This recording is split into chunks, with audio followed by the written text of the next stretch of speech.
Conversation.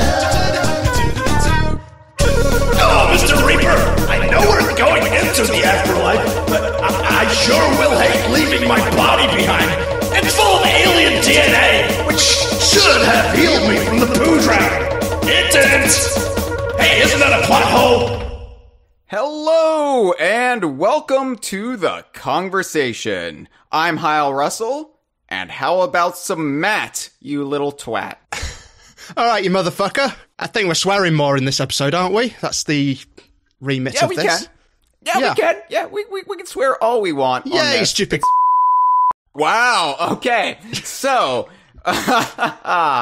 yes, I am with Matt Cornah, if you couldn't tell. Hello, Matt. Hello. It's good to be here. Thank you for having me on. You're quite I was welcome. only joking. I was only joking about that stuff I said before. Oh, okay. Well, so long as you were joking, then my feelings cannot be hurt by it. Yeah, exactly. So this episode of The Kongversation is actually, for those of you who care about this, and I know that's nobody, a spiritual successor to a Season 3 episode of The Kongversation we did, called The Many Deaths of Conker the Squirrel.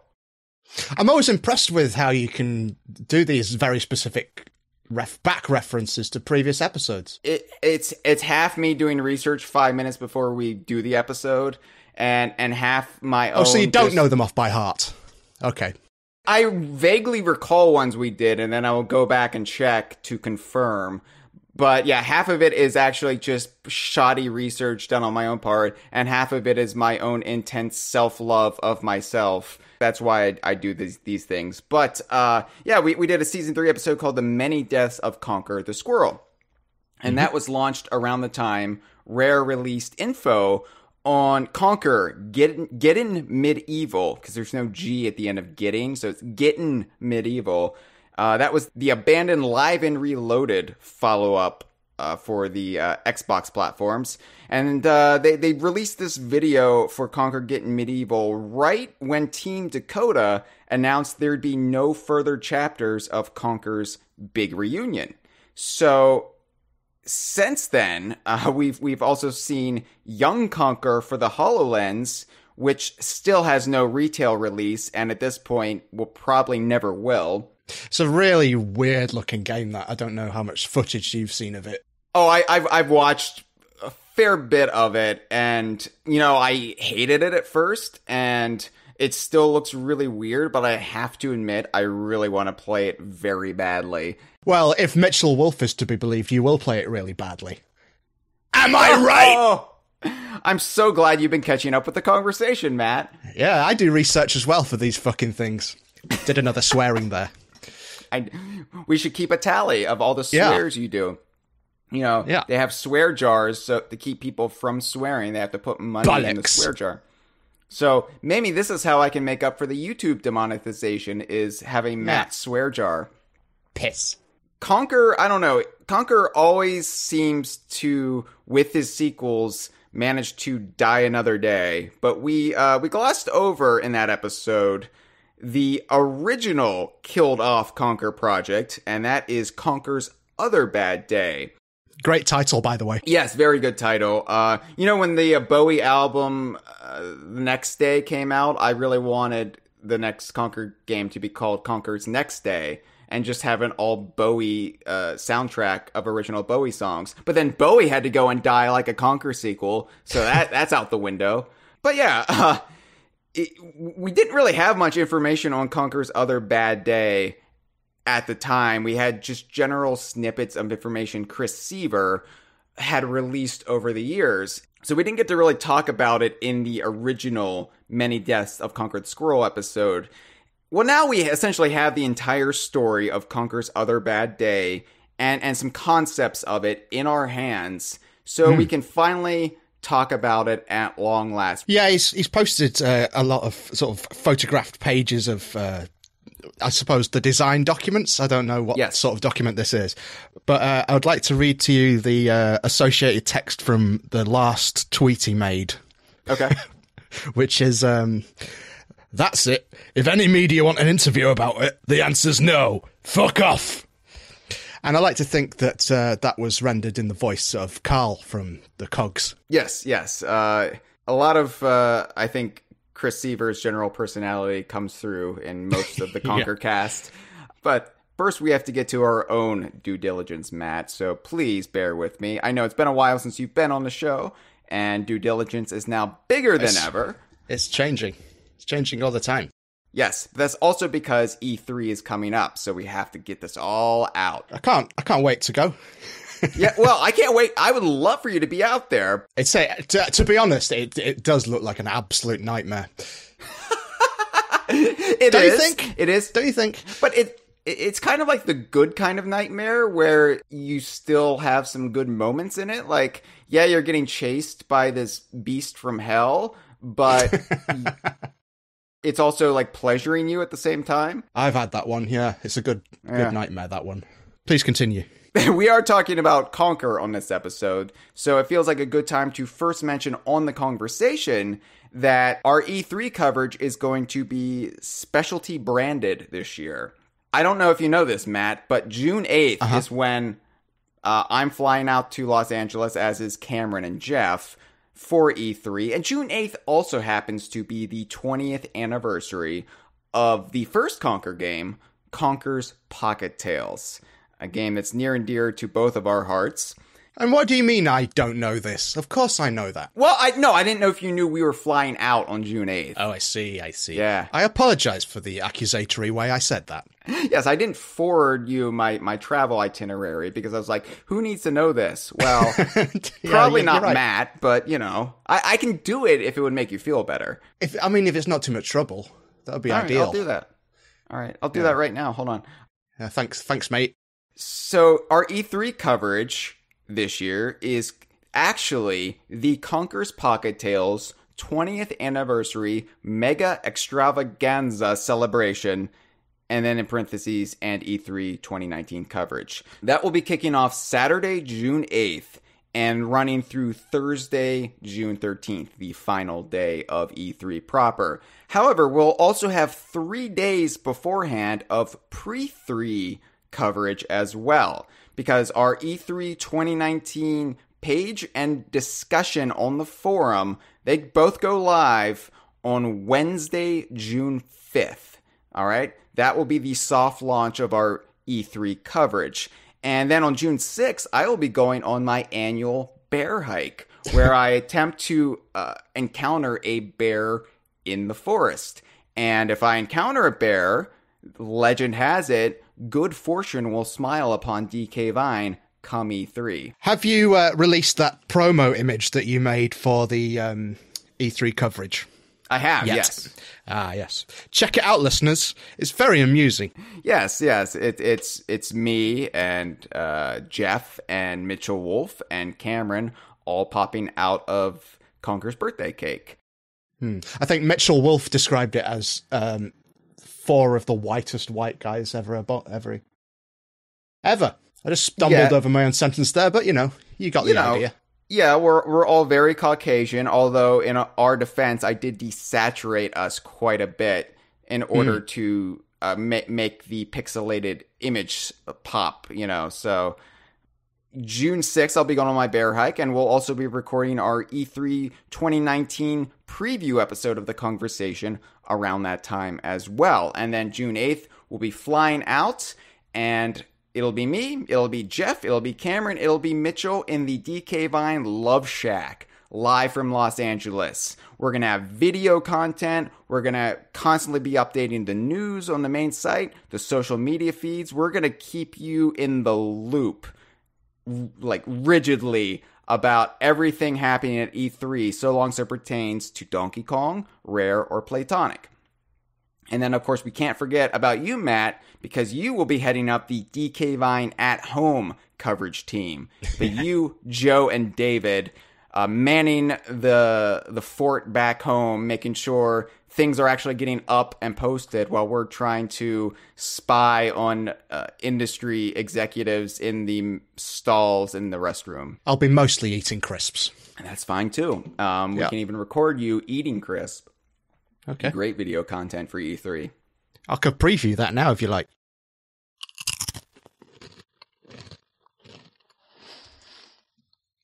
That's really unpleasant, isn't it? If listeners haven't been turned off this episode already, that's going to be the point.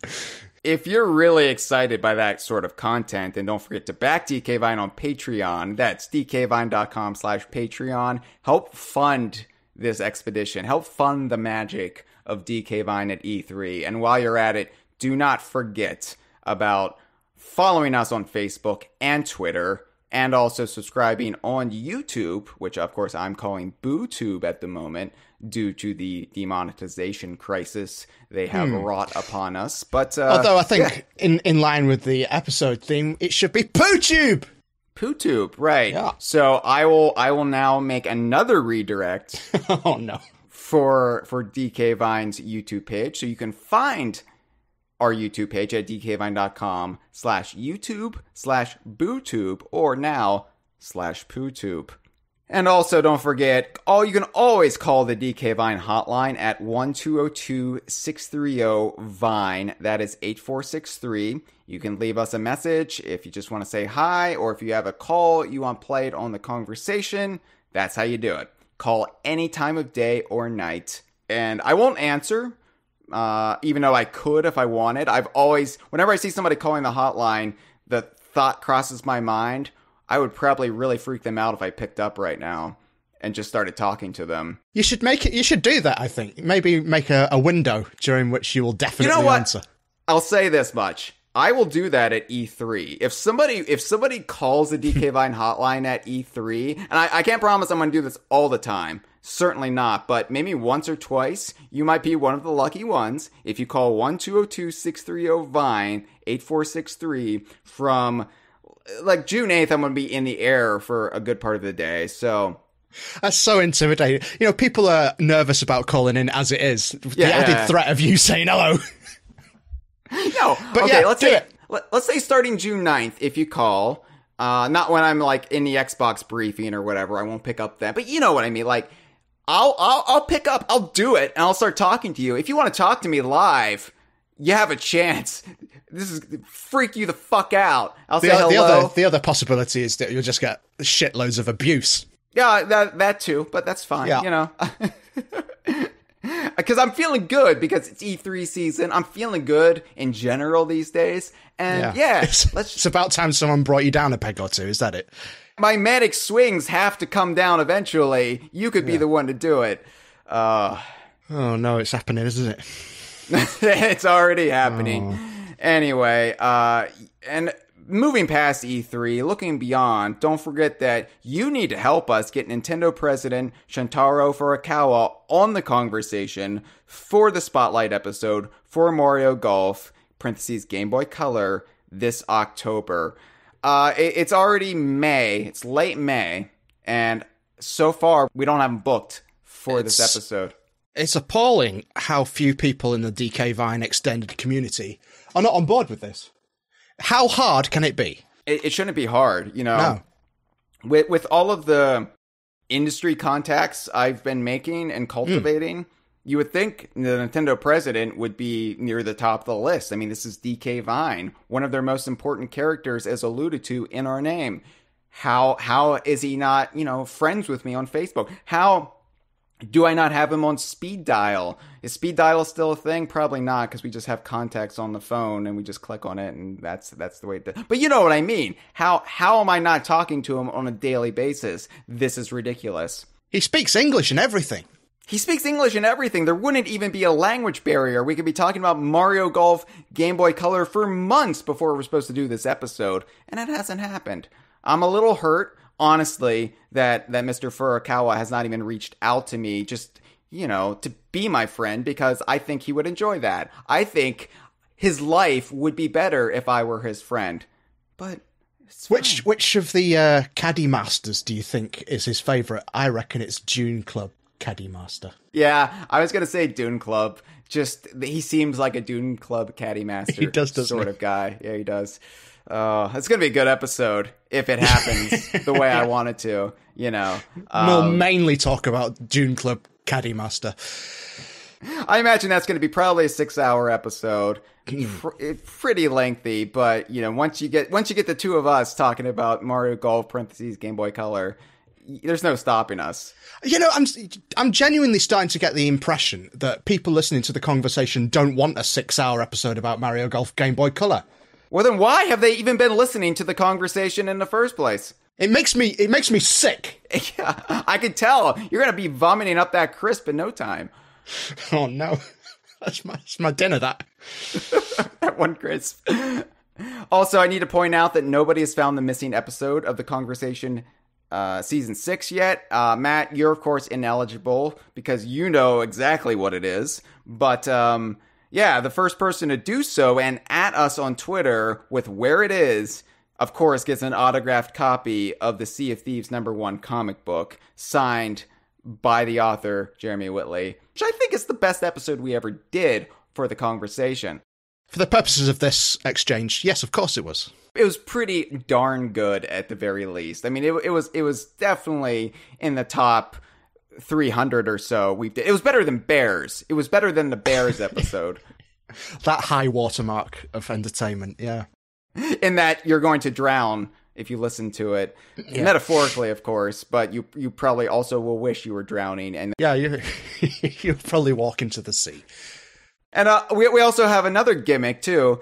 The first person to record a roughly 6-hour audio commentary on our audio commentary of Platonic's ukulele commentaries will get to pick a topic of the conversation for this season. So you'll get to choose, you don't get to choose the time we do it, but you'll get to choose the topic and then we'll do it at some point before the season is out. So, and that's not difficult to do. I mean, we've all heard DVD commentaries where it's just some people in a room, mostly not saying anything, just going, "Oh, I remember doing that.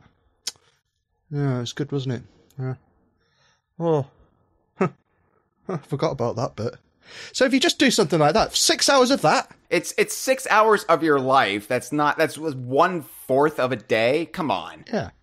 Like you don't have anything better to do you? You're certainly not helping to get Shintaro Furukawa on the conversation, so I don't know what you're doing with your time. What is the point of you?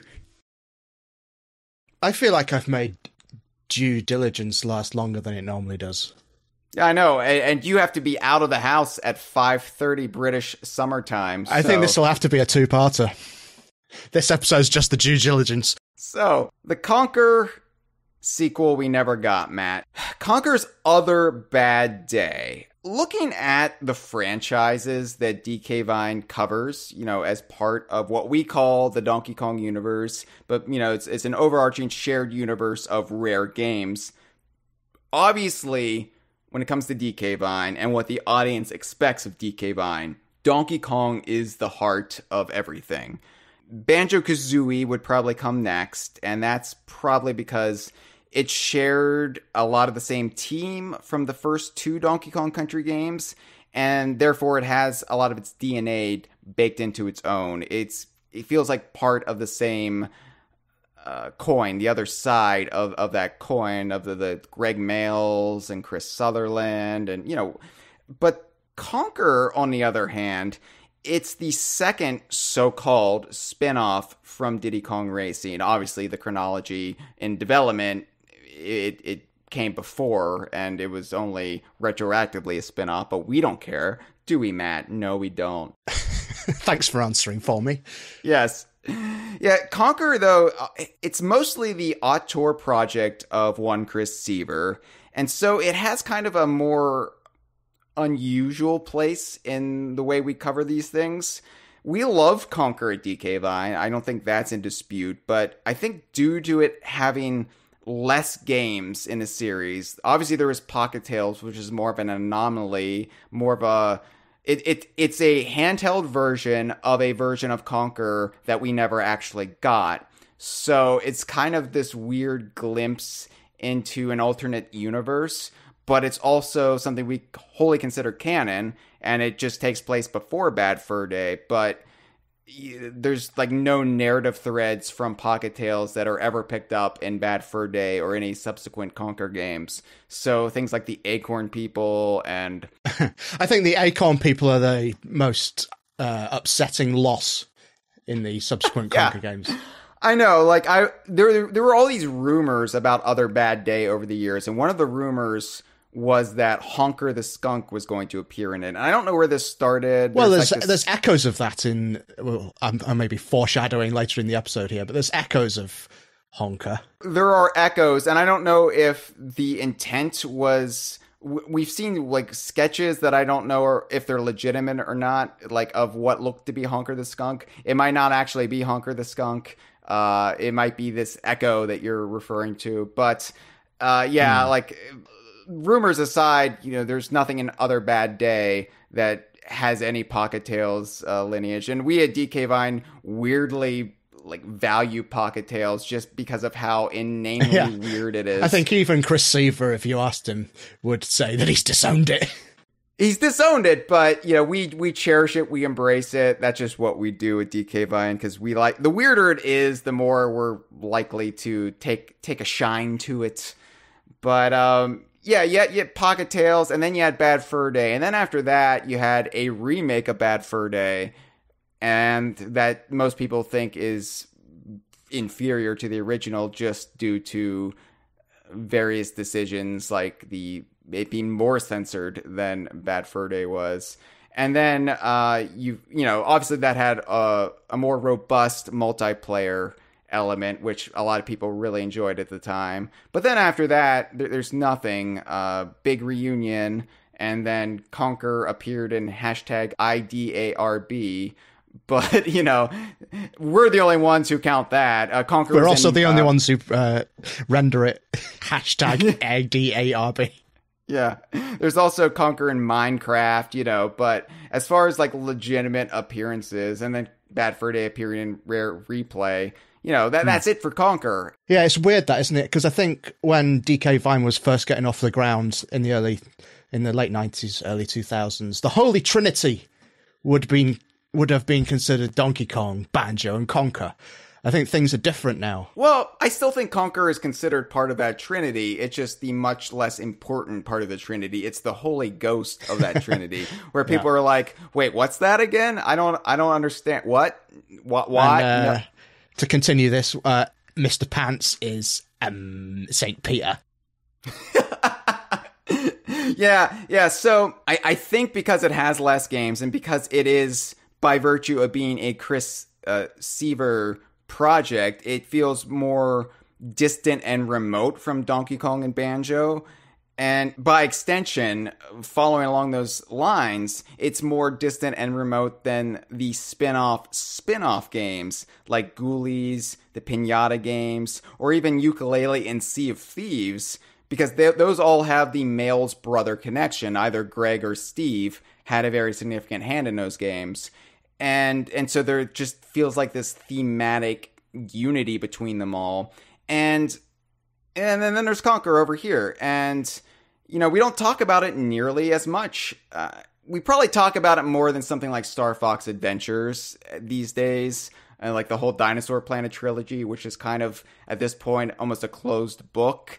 It's like, oh yeah, remember when Rare made a Star Fox game and Tricky was in it, and Crystal, and then Nintendo did kind of sequels to it, sort of, but that's it. And then they kind of went back in time and just pretend like Star Fox 64 is where they left it off.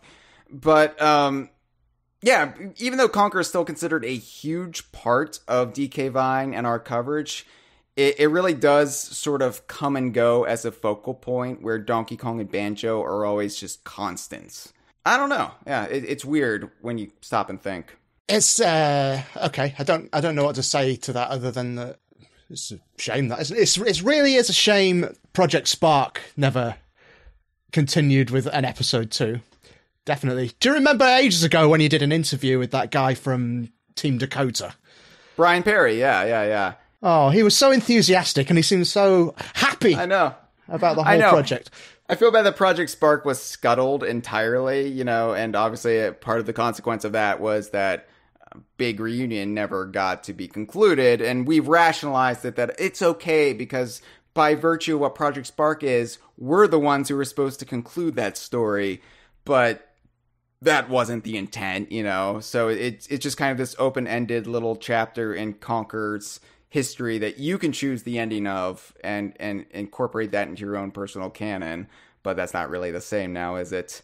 And you know, Project Spark, looking back at that time period, you know, we can talk about how Conker's significance kind of ebbs and flows on DK Vine, but there were moments in our history where Conker was the most important part of DK Vine. Obviously, in early 2001, that was DK Vine's main focal point, because that's when the game launched. Like, we were all about Bad Fur Day then. And I don't know if I'm getting this right, but I think when Bad Fur Day came out, that was when Chad and you decided that it was all right to start swearing on the site. Yes. Yeah. So we are mature, aren't we? We're all mature. We have played this Squirrel game. We can curse freely, and we never stopped, Matt. We never stopped, as you've demonstrated so ably in this episode. Bollocks. Moving forward, then, the mid-aughts, that period, that fraught period of time in DK Vine's history, Live and Reloaded was kind of the game that kept us sane as we fretted about Donkey Kong's status quo over at Nintendo. And for more on that, see the last episode of the Kongversation, please. But I remember one of the frequent talking points and reassurances we would give ourselves was that if Live and Reloaded was successful, Conker had a chance of becoming the Xbox's Mario or Sonic, like their main animal, cute mascot creature. And that didn't happen, obviously. But I think, like, even, like, Master Chief isn't really Xbox's mascot. I guess it's, like, Phil Spencer at this point. But, you know, it's... They've never... I mean, the whole industry has kind of gotten away from the need of having a mascot. That was just this assumption due to both Nintendo and Sega being the big rivals in the early 90s. And... But yeah, Sony and Microsoft have never really adopted a mascot. Everybody was saying, well, Crash Bandicoot is Sony's mascot, but that's clearly not the case anymore. So, who do you think Microsoft's one would have been if they'd pursued that angle? I think one of the office assistants, probably that dog. Not Clippy? No, he's not really an animal. I mean, he's sentient. I don't know. We can argue about that in another episode, when we cover the googly eyes. But yeah, you know, Live and Reloaded was a huge deal to the community. And then after that, and then after, you know, we were more focused on Nuts and Bolts, and then after that initial disappointment of Nuts and Bolts not being the Banjo 3E that everybody expected or wanted, you know, there's just this dry spell for Conker, and... You know, they tried to get in Medieval off the ground. That didn't happen. Seavor left Rare, and it just felt like we would never really see Conker or that side of the shared universe ever again. And then a funny thing happened when we least expected it. Conker made a surprise appearance in the Project Spark E3 2014 trailer at a time when probably our opinion and hope for Microsoft and Rare was at an all-time low. Because this was right around the time of the layoffs and, you know, coming off of the third consecutive Kinect Sports game. And Phil Spencer had just taken over as head of Xbox. And so, like, we really weren't observant enough of the culture change that was taking hold. But... you know, Conker, even coming after a few months after Tropical Freeze's release over on the Wii U, Conker really was kind of the harbinger of what we now call the Rare Renaissance, which is the era we're currently in, where Rare is thriving, Playtonic is thriving, and there's also all this hope and optimism for Donkey Kong over with Nintendo. So all of these properties kind of have been boosted, and there's things happening again. Yeah, it's weird that optimism started with Conker. Yeah, right. The most cynical, jaded character of them all in this stable. But yeah, so it was weird because it was Conker in the Project Spark trailer. They brought Chris Seavor in to, you know, do the voice for both that and in the actual game, and in many ways, him resurfacing was indicative of what was about to happen from a broader perspective with the culture at Microsoft Studios, now Xbox Game Studios. And really for the next year or so, he was the focal point of all of this, up through the release of Rare Replay. And then, of course, the young Conker kind of killed all the enthusiasm for that dead, at least online, as well as the death of Project Spark. But Conker was like a big deal a decade after Live and Reloaded came and went. So just interesting how every so often Conker lives and breathes again, and there's all this like renewed interest in the franchise, and then it just kind of goes away. Yeah, and I have to assume that's because Chris Seavor isn't in Rare anymore, and it's unlikely that anyone else is going to take it on. Yeah, and I know, like, within Rare itself, there's all this love for Conker still. They treat it like a big deal within the halls of Rare. Even though Chris Seavor's not there, you have to also consider the head of music at Rare is Robin Beanland. And he, of course, wrote the game with Seavor and did the soundtrack to it. And by the way, congratulations to Robin Beanland for winning the Ivor Novella Award this week. Yeah, the most prestigious award in British music, and he won it. Well done, Robin. Hold on, I've got a kazoo. Doesn't work. It worked a little bit there. Never mind. Just respond to everything I say with that kazoo. Okay, and we'll be golden. It'll be better material than what I come out with my voice. Anyway, I say all of this history because I felt like we need to explain where we currently are with Conker as a property, and I guess as a character. So, we loved Bad Fur Day when it came out, and we still do, but, my relationship with the game has definitely evolved over the years in a way that something like Donkey Kong Country 2 or Banjo-Kazooie hasn't. My opinion of those games is still exactly where it was when I played them when I was a kid. And Conker, it's like I run hot and cold with it. I love Bad Fur Day, but what I like about it has shifted, definitely. So, I know we've talked about this, or I've talked about this in the past on DK Vine and our various podcast output, but the transition from 12 Tales Conker 64 to Bad Fur Day came at exactly the right moment for me. Transforming this cute, cuddly character, first seen in Diddy Kong Racing, and then his own cute, cuddly Game Boy game, into something like edgier and subversive. That was the best thing in the world to little teenage Hyle. Like, that was just, oh, yes, yeah, finally, we've got some dark edge to this, and, oh, isn't this great that this isn't just for kids as I become, quote-unquote, adult? It was like this pathetic little validation for me and for this budding community that we were starting to grow with the help of others. Yeah, finally, a game with poo in it. Well, actually, Banjo-Kazooie had feces in it when you actually went into Lago and you got to see Gruntilda's. You got to see Gruntilda's own fecal matter, so that was really the trailblazer there.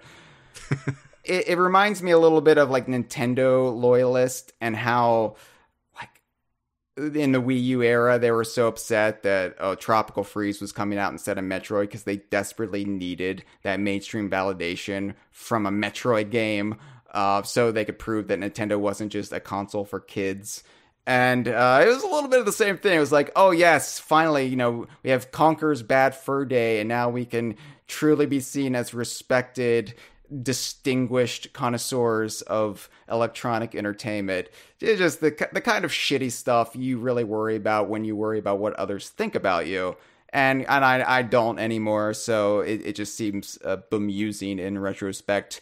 But yeah, so what we really liked about it, of course, was the crass humor and just all the sex and shit and tits and, it sort of goes too far. I mean, I don't want to ever say something goes too far. Oh, no, I didn't mean that as a bad thing. It deliberately goes too far is what I meant. I definitely, don't care how far something goes so long as it's done in a way that makes sense for the property. There are some things that are just done for cheap titillating value, but there's no like artistic merit behind it. That's where I have a problem with it. But if it's actually there for a reason, if it actually serves a purpose, then I'm all for it. And I don't know if everything in Bad Fur Day does have a purpose, but you know. What are you on about? Are you saying there's no satirical value to that flower with big tits?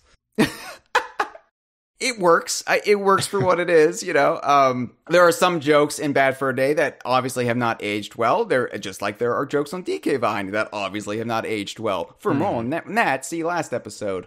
But Conker's humor isn't really the appeal anymore for me. Where it actually shined as I got older were the pathos, the weird, morose, not weird, but the tonal shift it took towards the end of the game, where it became more reflective, and you actually have Conker being taught a moral lesson. And you could make the argument, well, is it really a moral lesson for Conker if it's his girlfriend that's getting gunned down? Because isn't Barry just being punished to put Conker through something? You know, the whole women in refrigerators debate.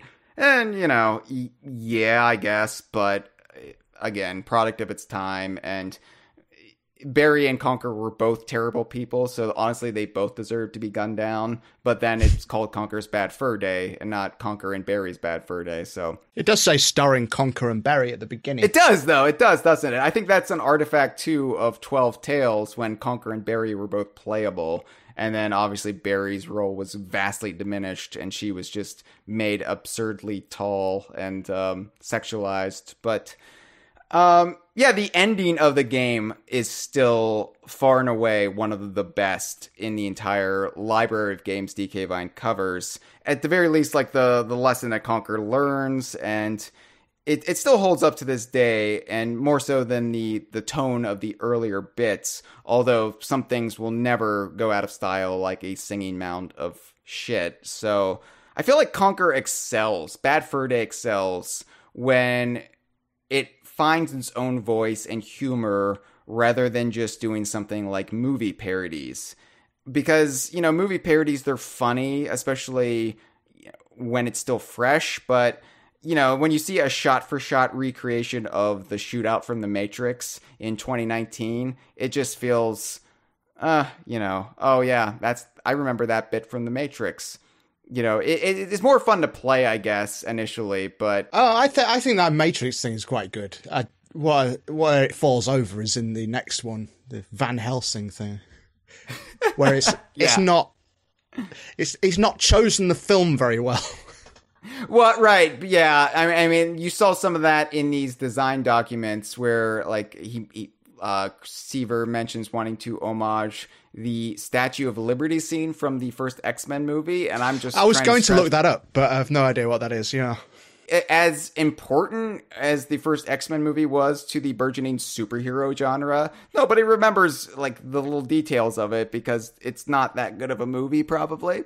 And so yeah, it is funny how like what you assume will be like cultural touchstones actually aren't after a few years. Like even things like Avatar, with the highest grossing film of all time, it was like, oh yeah, Avatar. You know, it's just kind of there in the as background noise, but it's not something iconic like the Star Wars trench scene or even anything from the Lord of the Rings films, like the Battle of Helm's Deep, or, you know, it just, I feel like, yeah, referencing Van Helsing was, maybe Chris Seavor is just a big Hugh Jackman fan, and he tries to get in references to Hugh Jackman whenever he can. Yeah, so there'll be references to Australia, and what other films has he done?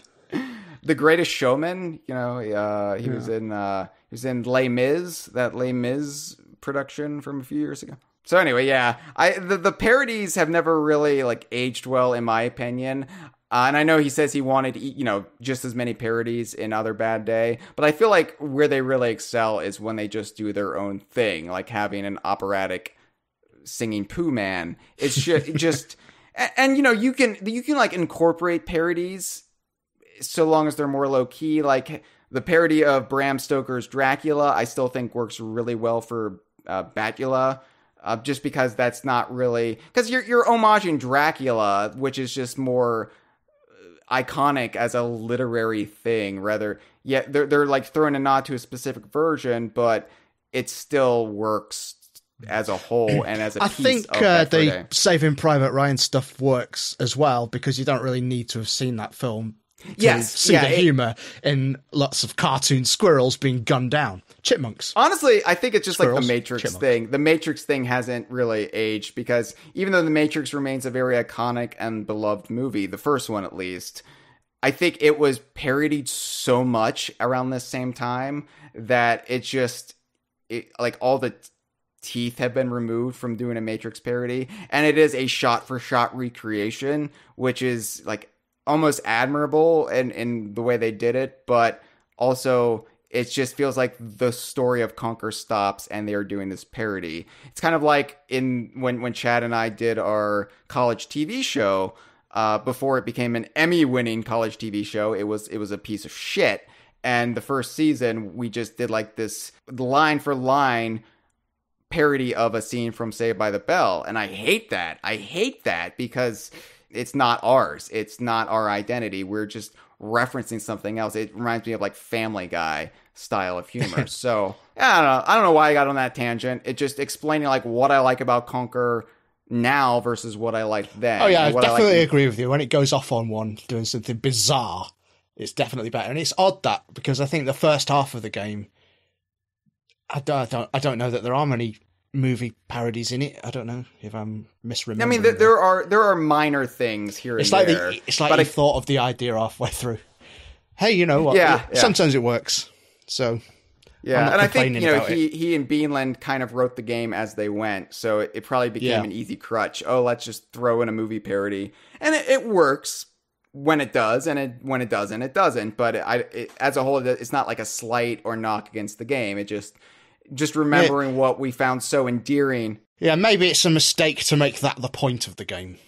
Yes, yeah. If they were gonna, like, we don't see it in these design documents because they are more about the original ideas, but so there's there are obvious ones here, and then there aren't, but I think the ones at least referenced here would work because they make them their own thing versus just relying on the reference. Like there's a Titanic reference, but they clearly make it its own thing, and also Titanic is just a historical event. Now, if they did the whole I'm King of the World thing, or if Conker like painted Bunny in the nude, that might work. It might not. It just depends on the exction. Anyway. What do you think the chances are that they wouldn't have done that? I think 0. Yeah, probably 0. Because just reading these design documents, we're not playing the game. The game does not exist. So it just illustrates a picture in our head that doesn't actually exist. So in some ways, the design documents have a benefit there because we can kind of take it and then just imagine the game that would be built around there. The actual game might have been very different, but anyway. But yeah, Conker is still a game I really enjoy. All things considered, all those things being said, like my evolving relationship with it is just, I find the most interesting out of all of the so-called Donkey Kong Universe games because it's always fluid how I feel about Conker. And I feel like the thing I enjoy the most is the way Conker was left at the end, the way his character was left permanently transformed, and it's a very sad ending. And so I feel like if we were to have had a follow-up after a follow-up to Bad Fur Day, had we actually gotten a multitude of sequels, that would have ruined the pathos of Bad Fur Day. It would have ruined that emotional resonance that has stayed with us all these years. So maybe it's a good thing we didn't get all these sequels. And one of the reasons I adore Big Reunion, for as little as we actually got from it, was that it portrayed Conker exactly as he should have been portrayed a decade after the events of the Bad Fur Day game. And that's kind of older, a bit wearier, and sort of just fundamentally broken on the inside. Like the Conker in that game he's still Conker, he's still an excessive drinker, he still gets into shenanigans, but you just feel this, I don't know, he's quick weight on him. Yeah, he openly says like he's not a hero. He recognizes what he became and what he is, and he just feels tired, and you just kind of want to pick him up in your arms and tell him it's going to be okay, and nuzzle his little nose a little bit and maybe kiss him a little bit, and then the kiss kind of lingers for longer than you both anticipated, and for a moment you hesitate, not knowing what to do, and then you just sort of lean into it and embrace the moment, and before you know it, your passions have overtaken you. I'm not ever going to stop you. I stopped myself there. I was getting a little flustered. I came around to this idea, especially after Big Reunion, that, you know what, it's a good thing we never got Other Bad Day, because it would have invalidated the entire tragedy of Bad Fur Day. Yeah, we're very protective of that ending. We are. I mean, we are. We are very protective of the ending of this game about a cartoon squirrel. It means so much to us. And, you know, that was based more on the details we had at the time, which wasn't much, because we knew from what Chris Seavor had said was that the game would have opened with Conker being a terrible king, blowing the treasury on something like booze or strippers or hookers or something, and getting himself imprisoned as a result. And then he would eventually meet a new girlfriend named Bunny, and that's Bunny with an I, because of course it is. And then nothing that really sounded like the game I had in my head for a Conker sequel. And I think that's why I really hated it. And, you know, my Conker sequel, my dream Conker sequel, which I, you know, of course imagined as I do any sequel to any property I love. But it would have more been in the tone of the night portions of Bad Fur Day. It would have leaned into that emotional like resonance of the ending, and it would have been more of a redemptive arc for Conker, like a depressed Conker trying to right the many wrongs he committed in Bad Fur Day.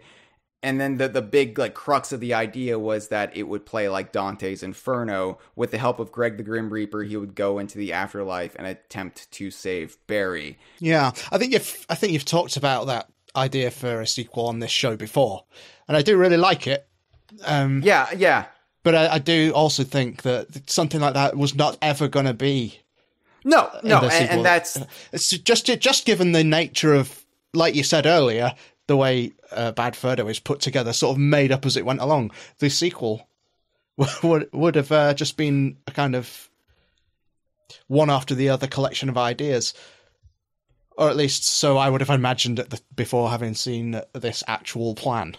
Yeah, and that's sort of the point I'm getting to, because my idea for a Conker sequel, which Chad and I kind of kicked around together, was that it would be like Conker without the crude humor. It would still be like M-rated, but it would be just more on like content rather than subject matter, if that makes any sense. But then it became like such a beloved idea that would have been the only idea for a Conker sequel that ever could have pleased me at the time. And that's a problem I think that fandoms in general have at large nowadays. No, that's not how I would have written it. No, why didn't you make it like how I would have done it? No, this isn't good at all. Make it like how I want it. While I do like that everybody is creatively invested in the products they're into these days, I think that, you know, everybody thinks they can write it better than the creators can do themselves. And that's not fair to somebody like Chris Seavor, since this is his vision. He's putting it out there for us. Just, you know, we can take ownership of it only so much, but it's still coming from him. If we like Bad Fur Day, that's because it was Chris Seavor's vision. And to say then, well, Chris Seavor, I actually don't like your vision of Conker. Let me show you how to do it better. That's so like arrogantly stupid. I want at least 5 Acorn people. And in a way, it's good that we got Big Reunion in Project Spark, and we can make our own Conker adventure in Project Spark, because, you know, then it's just like, okay, we can do our own thing with it with these very limited assets nonetheless, but still. Acorn people. You know, the toxic reaction is something like, say, The Last Jedi. It really got me rethinking my stance on this a bit, on how like weirdly protective we get of our own ideas for properties. And I think it's fortunate that we now have a clear picture of what Other Bad Day is in this time period now that like I've kind of evolved my thinking on it, because Chris Seavor has released all of these design documents for the game. He released the first batch on Twitter in April, and then just yesterday, just before we were set to record this, he posted the rest. So yeah, with this new perspective, I can maybe appreciate more about what he wanted to do with this game. Yeah, and I do think it's brilliant that he's done that. I also think they are frustratingly incomplete. So, which I assume he's done deliberately to annoy us. Yeah, so these aren't everything. There are missing pages. Just enough to get people like us talking about it. He also didn't post them in the correct order on Twitter with the first batch. So I had to go back. I put them in our gallery, on our DK Vine gallery. There's a Conker's Other Bad Day gallery now, which you can find right after Conker's Bad Fur Day, because in a very frustrating way, we list everything in chronological order on DK Vine rather than alphabetical order, or any way that could help people who don't know the exact order these games were released in. They can't find them because we just throw them up there. Yeah. In the order that makes sense to us, which is just linear time. We'd have a search function, but I don't think we've got the technology for that. We'll have to wait years. I tried to put them in an order that made sense, so I took what he posted and I looked at like the numbers and the way I thought it would progress, and I put them in that order. So I think it's from there we can like reconstruct the story and the plot, and I think I've done an okay job with this. So apologies if anything's wrong. Again, we only have like maybe 60% of the clear picture, but I feel like I struggled with this. I was struggling with it like an hour before we were recording. Matt, you popped in the show notes and you saw I was still typing, and then you just like left, probably frustrated and despondent that it wasn't done. Well, no. I was busy eating crisps. You eat when you're depressed, so you went to go get crisps. I do eat when I'm depressed. So yeah, Conker's Other Bad Day, going off of these design documents. And I guess this was also a pitch as well. It's a booklet of pages, and the cover had art on the front dated December 2001. So presumably that was around the time this was all put together initially. Yeah. And I assume then the intention would be, had they stayed with Nintendo, it would be for the GameCube. And if there was any doubt about the year and date that it was put together, we can verify that it was about then on the basis of the logo, which is some Microsoft Office word art. I love that. Before I knew how to use Photoshop, I distinctly remember using these letters to make things pop. And it's like, oh, I could just take this and put it in that. And I did so much with that at that age. It's just great to see, you know, all this sort of like really quite beautiful artwork juxtaposed with Comic Sans and MS Office word art. Great stuff. And Chris Seavor didn't even know how on brand he would be, because they weren't even owned by Microsoft at the time. Right? Bizarre to imagine a game like this being for the GameCube.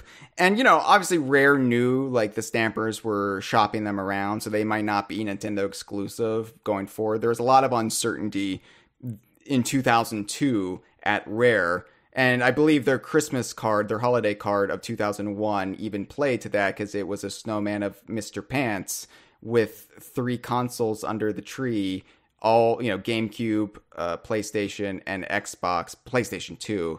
So it was just playing to this idea that, yeah, we're probably not going to be Nintendo exclusive going forward, but we don't know. Could be any one of these. Could be all of them. Could be none of them. I think they were going forward with the idea that we're still going to be developing games for the GameCube. So it's just bizarre to imagine that, you know, in addition to games like Donkey Kong Racing, we might have also had a Conker sequel on the Nintendo GameCube, because in my head, the image of the GameCube is just impossibly sterile and sanitized. Like, you can build a microchip off of it, compared to even something like the N64 like content-wise. And I know there were like mature games for the GameCube, and I'm just kind of projecting what you're thinking my own... Luigi's Mansion, that was quite mature. It just felt like, in a lot of ways, the GameCube, personality-wise, was sort of toothless. And so, like, to have a Conker game on it, I don't know, would have felt weird. And I know it's just my own biases that I'm projecting onto this. Well, the GameCube was the sort of the first time we had a console where most of the sort of big name releases were just another version of something that was on the previous console. I think it was the first time. I digress. This is really where a lot of third parties really stopped developing for Nintendo. That's right, and I know, because they had that awkward tiny disc. Yeah, the N64 kind of broke the relationship with third parties, but it was the GameCube that really killed it for a long while. And I think because had Rare stayed with Nintendo, then Rare would have been owned outright by Nintendo, because that's what the Stampers wanted, and Nintendo didn't, because they only had, half of a stake in it at that point. So, we might not even seen this had they stayed with Nintendo, because Nintendo might have just said, no, we're not doing another Conker game ever again. Yeah, that's weird, isn't it? Because as you know, but maybe the listeners don't know, but as you definitely know, Nintendo sort of disowned Conker's Bad Fur Day in the end, and they had to go to an outside publisher to get it released. Only was that only in the UK? Okay. THQ Nintendo released it in the UK, but over here, it was published by Rare, but Nintendo still handled distribution. Interesting, though. So, and I remember at the time there was a lot of speculation that was part of the reason for the. I mean, it's probably not true at all, that is it? But still, I remember, we thought that Star Fox Adventures was the straw that broke the camel's back, and that's why. And it really had nothing to do with it. It was just that the Stampers wanted a better business deal. The value of the Rare brand was so high that they felt like they could get more money, from shopping it around and having the security of being owned outright by another larger corporation. And they got that with Microsoft, and now they own a castle or something like that, so it worked out for them in the end. And, I would say it even worked out for Rare in the end. It's just a long road to get there. Anyway, probably wasn't ever going to be for the GameCube, but just the notion that it could have been is weird.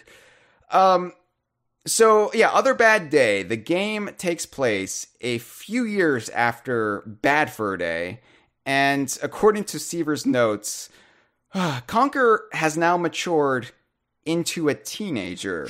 So, hold up. Yeah. So this is, I think, what threw everybody when these pages first went up in April. Now, Seavor explains that it was Nintendo's mandate that Conker be 21 in Bad Fur Day, but that was never his intention.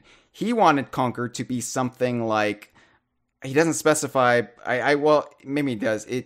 It's like, he says something like he wanted Conker to be in his teens, but something like 13 to 15. He doesn't actually go into details about the actual age range, but if Conker is now 17 or 18, then the implication would be that he would be no later than, say, 15 in Bad Fur Day.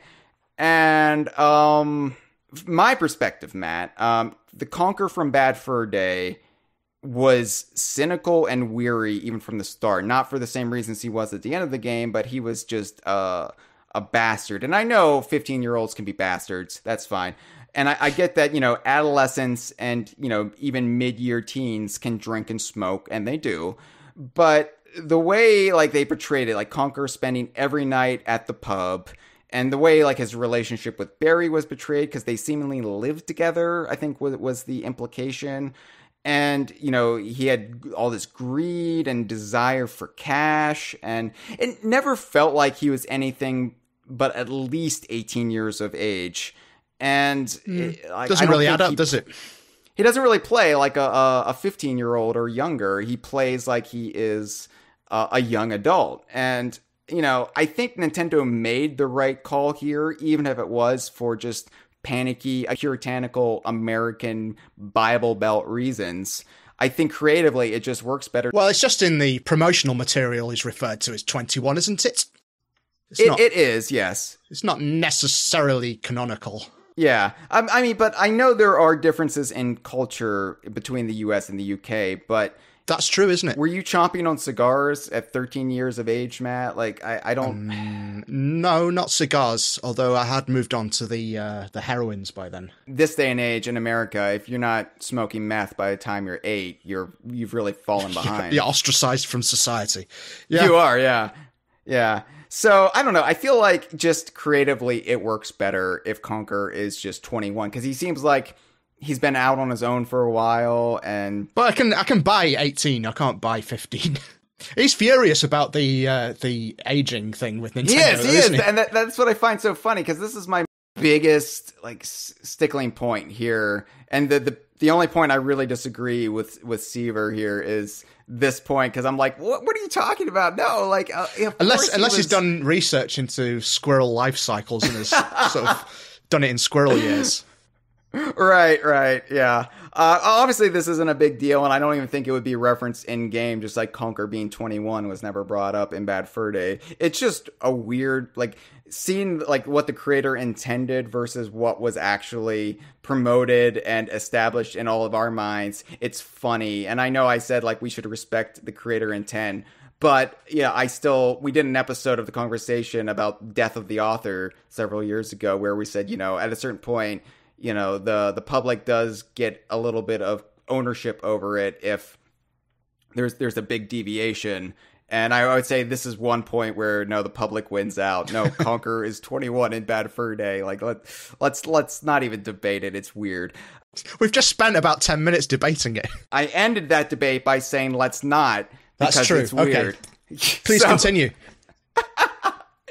The design of Conker in this game is the design of his look in Live and Reloaded. Interestingly enough, this is where they developed that look. Yeah, he said. I think I'm right about this. He says in the notes that they just used those assets, right?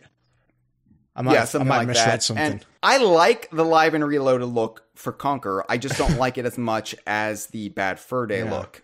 I like that he's got pants. There's a stupidity to that I like. Yeah, the Live and Reloaded look is fine, and I would have liked it here. Definitely. I think where I don't like it is when you just paste it over the Bad Fur Day adventure. That's when it's just it doesn't. I don't like retroactive continuity all that much. I like it when it adds to something, but it doesn't replace something. You like ports to be the same adventure again. Yeah. And of course, we've fan-wanked it all away by saying that Live and Reloaded is just merely Conker reflecting on the events of Bad Fur Day several years later when he was probably dressing like this. So, that's fine. But, if I'm going to have to choose which Conker look I like the Bad Fur Day look. And I like that that's now come back as the standard look. And Live and Reloaded was just an aberration that happened, and whatever. It's not really the way Conker dresses. But in the little bio that Seavor typed up for Conker, I really do like that he stresses that Conker still deeply mourns Barry, is a bit more cynical, and also swears a bit more. So I like that he did keep in mind that Conker needed to have been evolved as a character, and he wasn't just necessarily the same Conker as he was at the beginning of Bad Fur Day. So that, I think reading that alleviated any of my fears about going further. Oh, am I going to hate this? Am I going to really just hate this take? I was like, okay, no, Seavor's on board with the way my mind is working with Conker, so let's continue. He's had a breakdown, sort of. Yeah, and I found that really interesting. I don't know if I'm right about this, but I think it was in those Bad Fur Day YouTube commentaries. We've all watched them, where he says about how he deliberately made Conker not swear. Was it in the commentaries that he said that? Anyway, he said that. And I never noticed that before, that Conker never swears in Conker's Bad Fur Day. And that's actually when we interviewed Brian Perry of Team Dakota. That's something he said that Rare. Okay, you're right. Rare had pointed out to them, because I think they had maybe Conker swearing at first, or they were just told not to from the outset. But it was just no, Conker is basically a relatively normal guy in a world full of crazy people. So he's kind of like the last angry man or something in this just batshit insane environment. Oh, yeah, I found that really interesting. But yeah, I like that he's going to start swearing in this one. You motherfuckers! Yeah, I'm trying to join. And he was also going to age up the voice a bit. The famous Conker voice. They weren't going to pitch it up as much. It was going to be a little deeper and a little bit. So instead of talking like this, you probably talk like this. I imagine. No, that's canon now. That is canon in the events of this game that never happened. You've just altered the timeline. There's now an alternate dimension out there where that is exactly what Conker sounds like in this sequel that this world got. Well, the only deep voice that I know Chris Seavor does is the Carl the Cog. So I suppose it'll have to be like Carl the Cog. I assume he only has 2 voices. So yeah, well. I've heard that criticism leveled at Conker's Bad Fur Day before. So the storyline of the game, this is going to be the main part of what we talk about here. So I had to piece this together from all of these documents. That's my cool way of saying documents is docs. Yeah. And I like that even though you've shortened it, you spent a good bit of time explaining it. Why do these podcasts go for 4 hours? I don't understand, Matt, what we're doing wrong with these podcasts and why they go so long. I know. It's almost as if every time you try to say something, you get diverted by a shouting boy on the other end of the call. Shouting boy. Can we just call you the Shouting Boy from now on? Like, can that be your site title? Yeah. Because we all have site titles. The editors of DK Vine all have site titles. I'm editor-in-chief. You could be the Shouting Boy. Can you change that, Matt? Will do. Hello, welcome to the Kongversation. I'm Hyle Russell, and I'm the Shouting Boy! Just edit it, put that at the beginning. Yeah. Okay. No, I'm not going to do that. What? From what I gather, the story is a very convoluted tale of revenge coming from multiple angles, with several characters from Bad Fur Day conspiring and double-crossing each other, all in an attempt to be the one to kill Conker, and also maybe kill each other in the process. It's kind of ridiculous if you take a step back and look at everybody is kind of double dealing the other person, and it's all in this attempt to get Conker. And so we're going to be trying to relay the game story to you in the order that we think Seavor intended. But given that some of the pages that were posted in a non-linear fashion, and some pages are missing, and this kind of goes all over the map, I'm sure we're going to be bungling some important details. So apologies to Chris Seavor if we do. Sorry we did you a disservice. But so don't take our word for it verbatim. Just picture this as maybe a half-truth that we're about to spin you. Broad strokes. So the game was going to start just like Bad Fur Day with Conker sitting on the throne, but it was going to be a Conker with black fur and an eye patch sitting on a throne. And Matt, since you do a better Conker than I, would you like to read? Would you like to read this quote in the more mature Conker voice? Okay. Well, there I am, Emperor of the known universe. And who'd have thought that? Spot on. Yeah, thanks. Spot on. That's fucking Conker right there. Yeah. Or is it? Because we don't know. So it turns out that this is either Conker or the Panther King. Or it was the Panther King, but maybe it's now Conker. It's Conker's body. Well, it's Conker's body, or it's not.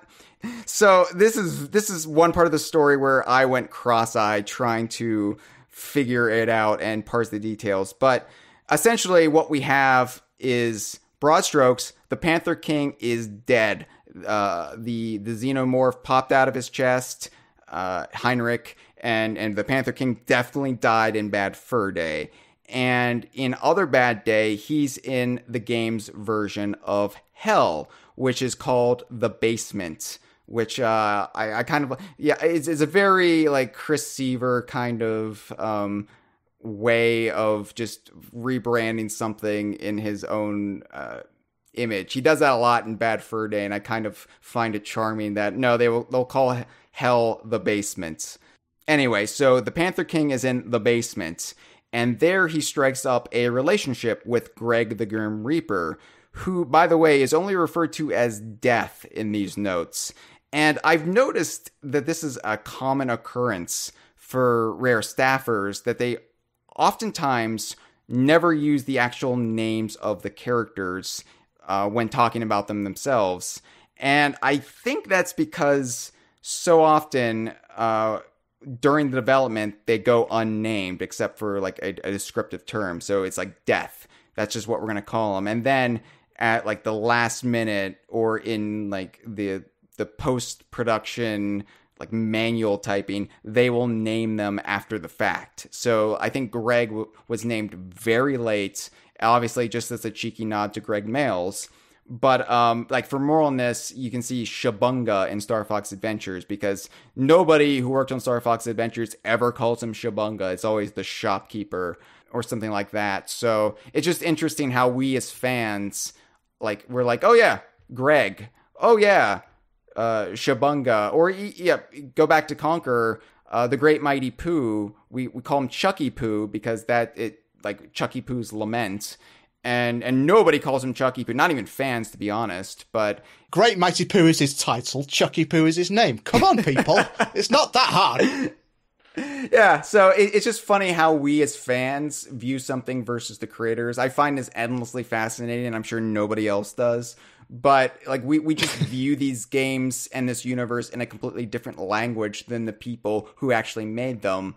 And I just find that cute. I don't know. I find it cute. I find it adorable that we call him Greg, and we're adamant about that. But Chris Seavor, it's Death to Chris Seavor, because that's all he was known in development. It's just Death. Yeah. I can't think of any other examples. I wonder what Donkey Kong is referred to in design documents. Maybe Monkey Boy. Oh, by the way, I'm checking the live stream chat right now. I didn't think anybody would be in the live stream chat. Oh, good morning, whoever you are.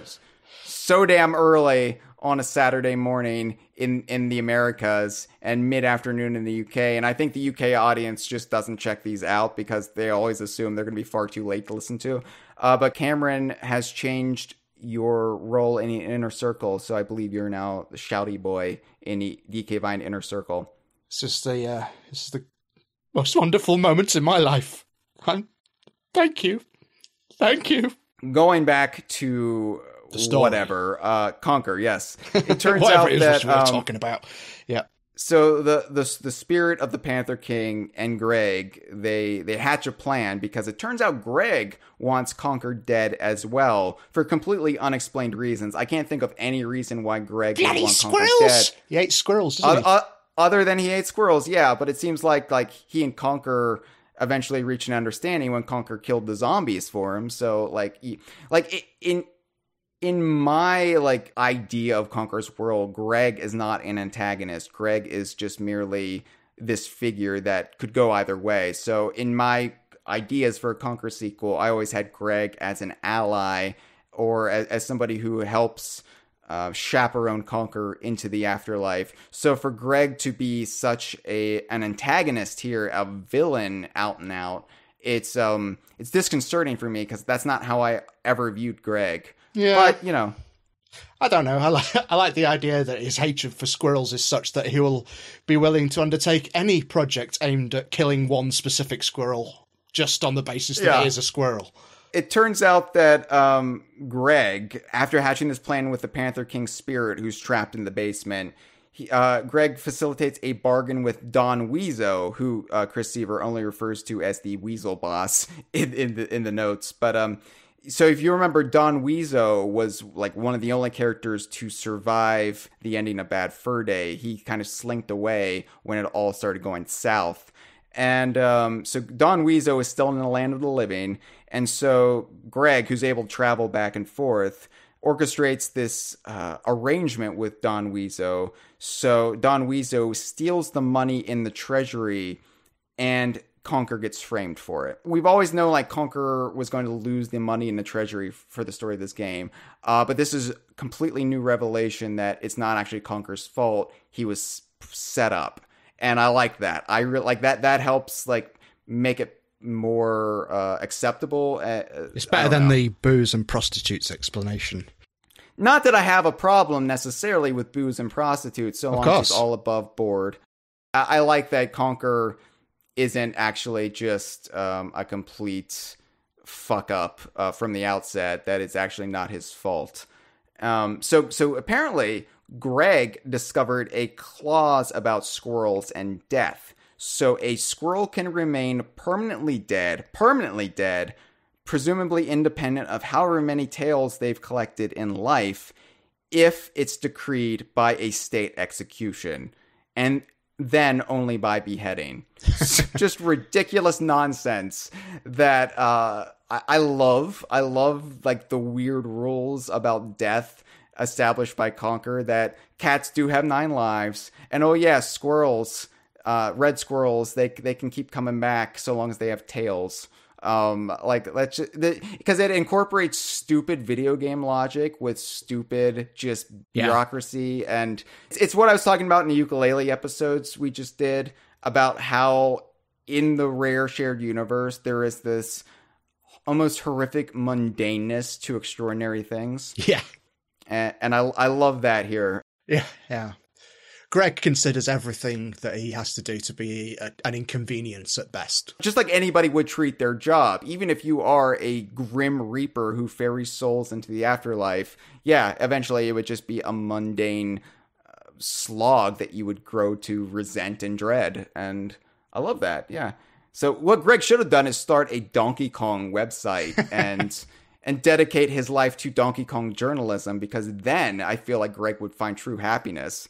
Definitely. So Chris Seavor, if you can pass that note along to who you refer to as Death, but Greg, since he exists in your head, please let him know this, and then maybe he can find some happiness in his life. So the game would begin with Conker being imprisoned and needing to escape, which we've known about from the start. Mm-hmm. This was actually the primary focus of the first round of design documents that Seavor posted in April. And what we have essentially is an expanded training area that mirrors the one from Bad Fur Day, only, much larger. And this includes a return appearance by both Birdie and the Gargoyle, which I liked. It's very like sequelitis, especially like early sequels before like every franchise had to at least be a trilogy, if not a shared universe. But, things like Ghostbusters 2 or Home Alone 2, where you just take the same bits from the original movie and put them in a different context. Like, oh, here is Kevin McAllister, and there's this creepy person that he's always avoiding, but then he actually grows to befriend them and learns that they're actually real people. And then that person comes back and helps them fight the burglars at the end. Like, just stuff like that. So you have the training sequence here, and instead of being hung over, Conker, his movements are restricted by a ball and chain around his ankle and a broken tail, which limits his movements. And it's there where he meets Birdie, who's chained up on the wall. And Birdie was imprisoned for disorderly behavior. And he actually now has a beard and actually goes by Beardy for real. So, okay. You gotta give it to him. That's good, isn't it? I don't even know how a scarecrow would grow a beard, but I'm just going to roll with that. I suppose it'd be made of like straw or something. I guess if the straw starts protruding out, then, he's got a beard. Or maybe it's just actual hair. That would be great as well. Just call me Beardy. Yeah, sure. Why not? I'm going to roll with it. It's like if you fell on your face and you got scraped up and you were like, oh, from now on, everybody just call me Scrapey, because that's what I'm going to be. I'm going to be Scrapey Cornah. Yeah. Cameron, could you change my title again, please? Scrapey Cornah, the shouting boy. Yeah. So Conker also has temporary amnesia due to getting beaten over the head before getting tossed in the dungeon. So this is why Birdie or Beardy has to give him a tutorial about the Bad Fur Day style of gameplay all over again, because Conker forgot it. And it's kind of like in Grunny's Revenge when they travel through time, and it's like, oh, one of the side effects of time travel is you'll forget all of your moves. Yeah. Just the like most lazy explanations, but at least they're giving an explanation, which is better than most games, which would just have you have to relearn everything because video games. Like I like that they just at least try to meet you halfway with this stuff and say, oh, okay, yeah, no, Conker got bumped over the head and he forgot about context-sensitive pads, so we have to do it again. And every subsequent game starts with him getting cracked over the head and forgetting everything from the previous game. It's a good system. So Conker, with the context-sensitive zone, frees himself, and he pushes a boulder away from the stairs, which causes the floor in the dungeon to collapse, and then that leaves Birdie or Beardy inaccessible. He's just hanging there, and then that's the last you see of him in the game. Which, him exiting the story so early is actually keeping in tune with the original Bad Fur Day, but it's weird that in retrospect, like, Birdie had such an outsized importance in Big Reunion, because as a result, I view Birdie as a much more important character than he probably is in Chris Seavor's mind. But Big Reunion, it was essentially just Conker, Birdie, and a lot of Teddies in that game, and the Feiho and Googly-Eyed Keys, and those were it as far as character assets go. So Birdie, since Big Reunion, has kind of become the second most important Conker character, if you don't count like Barry or whatever, because she's dead. So yeah, it's just weird to see like Birdie being almost just an afterthought in this game. Nothing wrong with it. It just, again, hindsight and where we are now versus where we would have been taken then. Yeah. Mm-hmm. Well, yeah. The Bad Fur Day is just a sequence of weirdos that you encounter one at a time. Yeah. Not much continuity between sections in terms of characters. Yeah. Which is probably why when DK Vine talks about Conker, we always have to rely on like the Acorn people, like Forrest Wong and Forrest Guardian. Yeah. And because it's just like, oh yeah, it's just a bunch of weirdos that Conker hates. So if we're going to be talking about the extended Conker cast, we have to really just bring in the Acorn people because there's really not many options.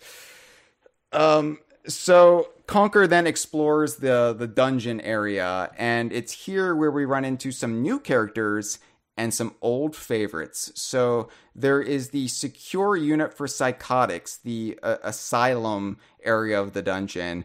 And this is where Conker runs into both Ron and Reg, who throw paint at him from their cells. Mr. King B is there. And we also have a new character, Camembert, the French resistance cheese.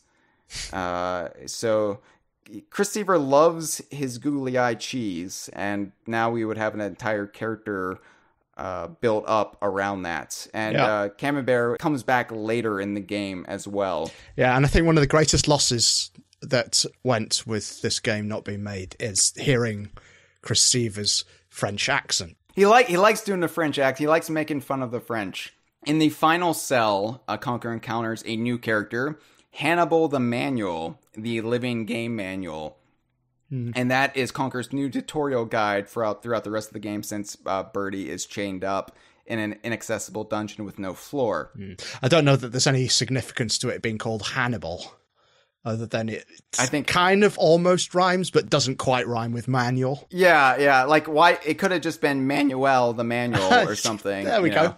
Maybe the second draft would have had that. Yeah. Again, this is all first draft of a game that never got made, so we can't be too critical of it, because, again, this would have probably changed during development, as these things always do. But Hannibal jumps into Conker's pocket, and for future reference, or to help him out along the way. I like the notion of a living game manual. That's just the kind of wall-breaking nonsense that Rare was always great at doing. Related to Cheeto, do you think? Maybe, and I'm sure we would have had some delightful fan art of Cheeto and Hannibal engaged in all sorts of lurid activities. Yes. Of a frothy nature. Somebody in the chat, make it happen.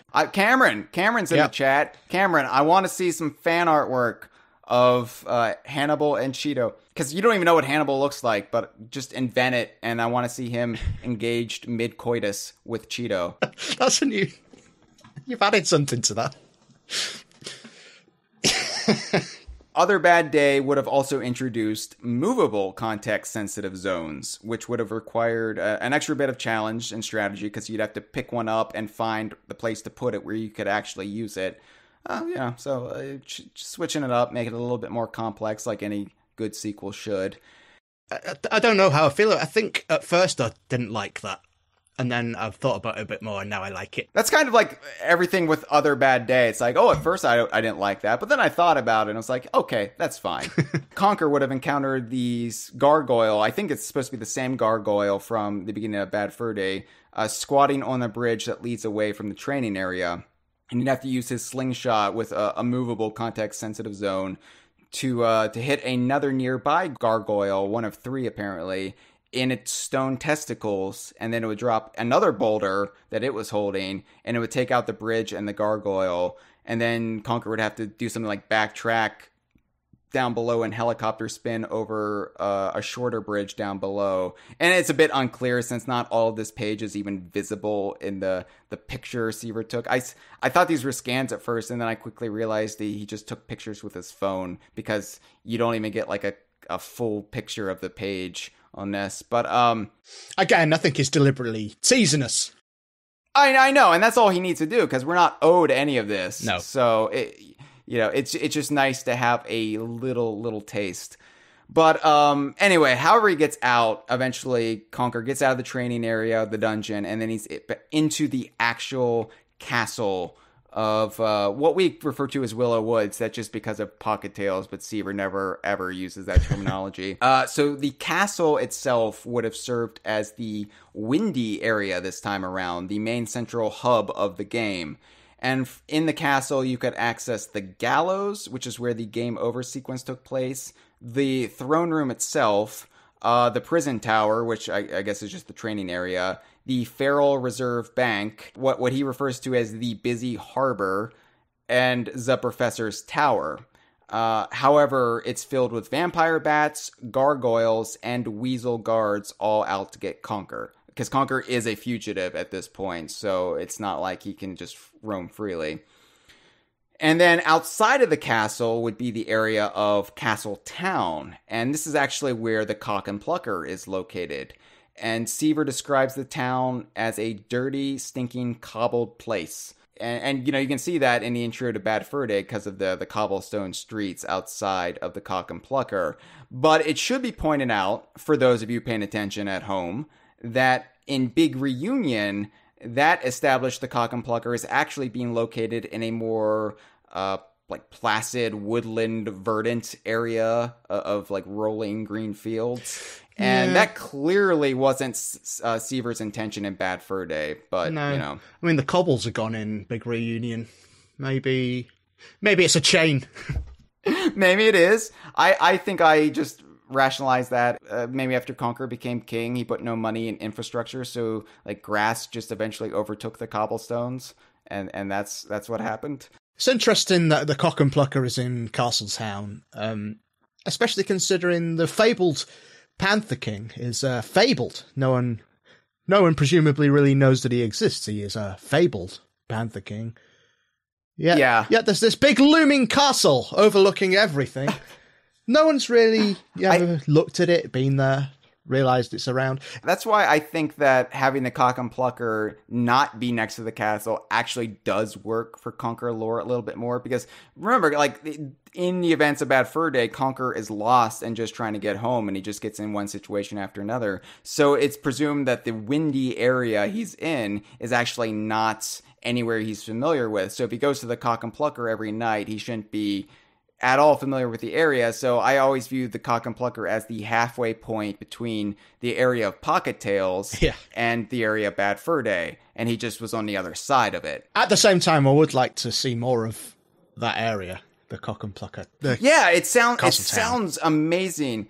This is one of the points in the documents where I'm most excited about these concepts, because not only do we have the Cock and Plucker there, and you actually go into Cock and Plucker, and apparently there would be a fire imp infestation that you'd have to resolve, but there would be rat-infested sewers and an old abandoned church on the hill that was filled with zombies, vampires, and werewolves. Yeah. So not only would it allow Seavor to bring back elements of the spooky chapter and also pay off the allusion to werewolves, because you had that one Conker portrait in Batula's mansion that was, it was like a Conker ancestor, but it was clearly a werewolf And so not only would you get to play with that and have like squirrel werewolves, but it also reminds me a bit of the Ghoulies team and their plans for their sequel that never happened, Need in the Nuts.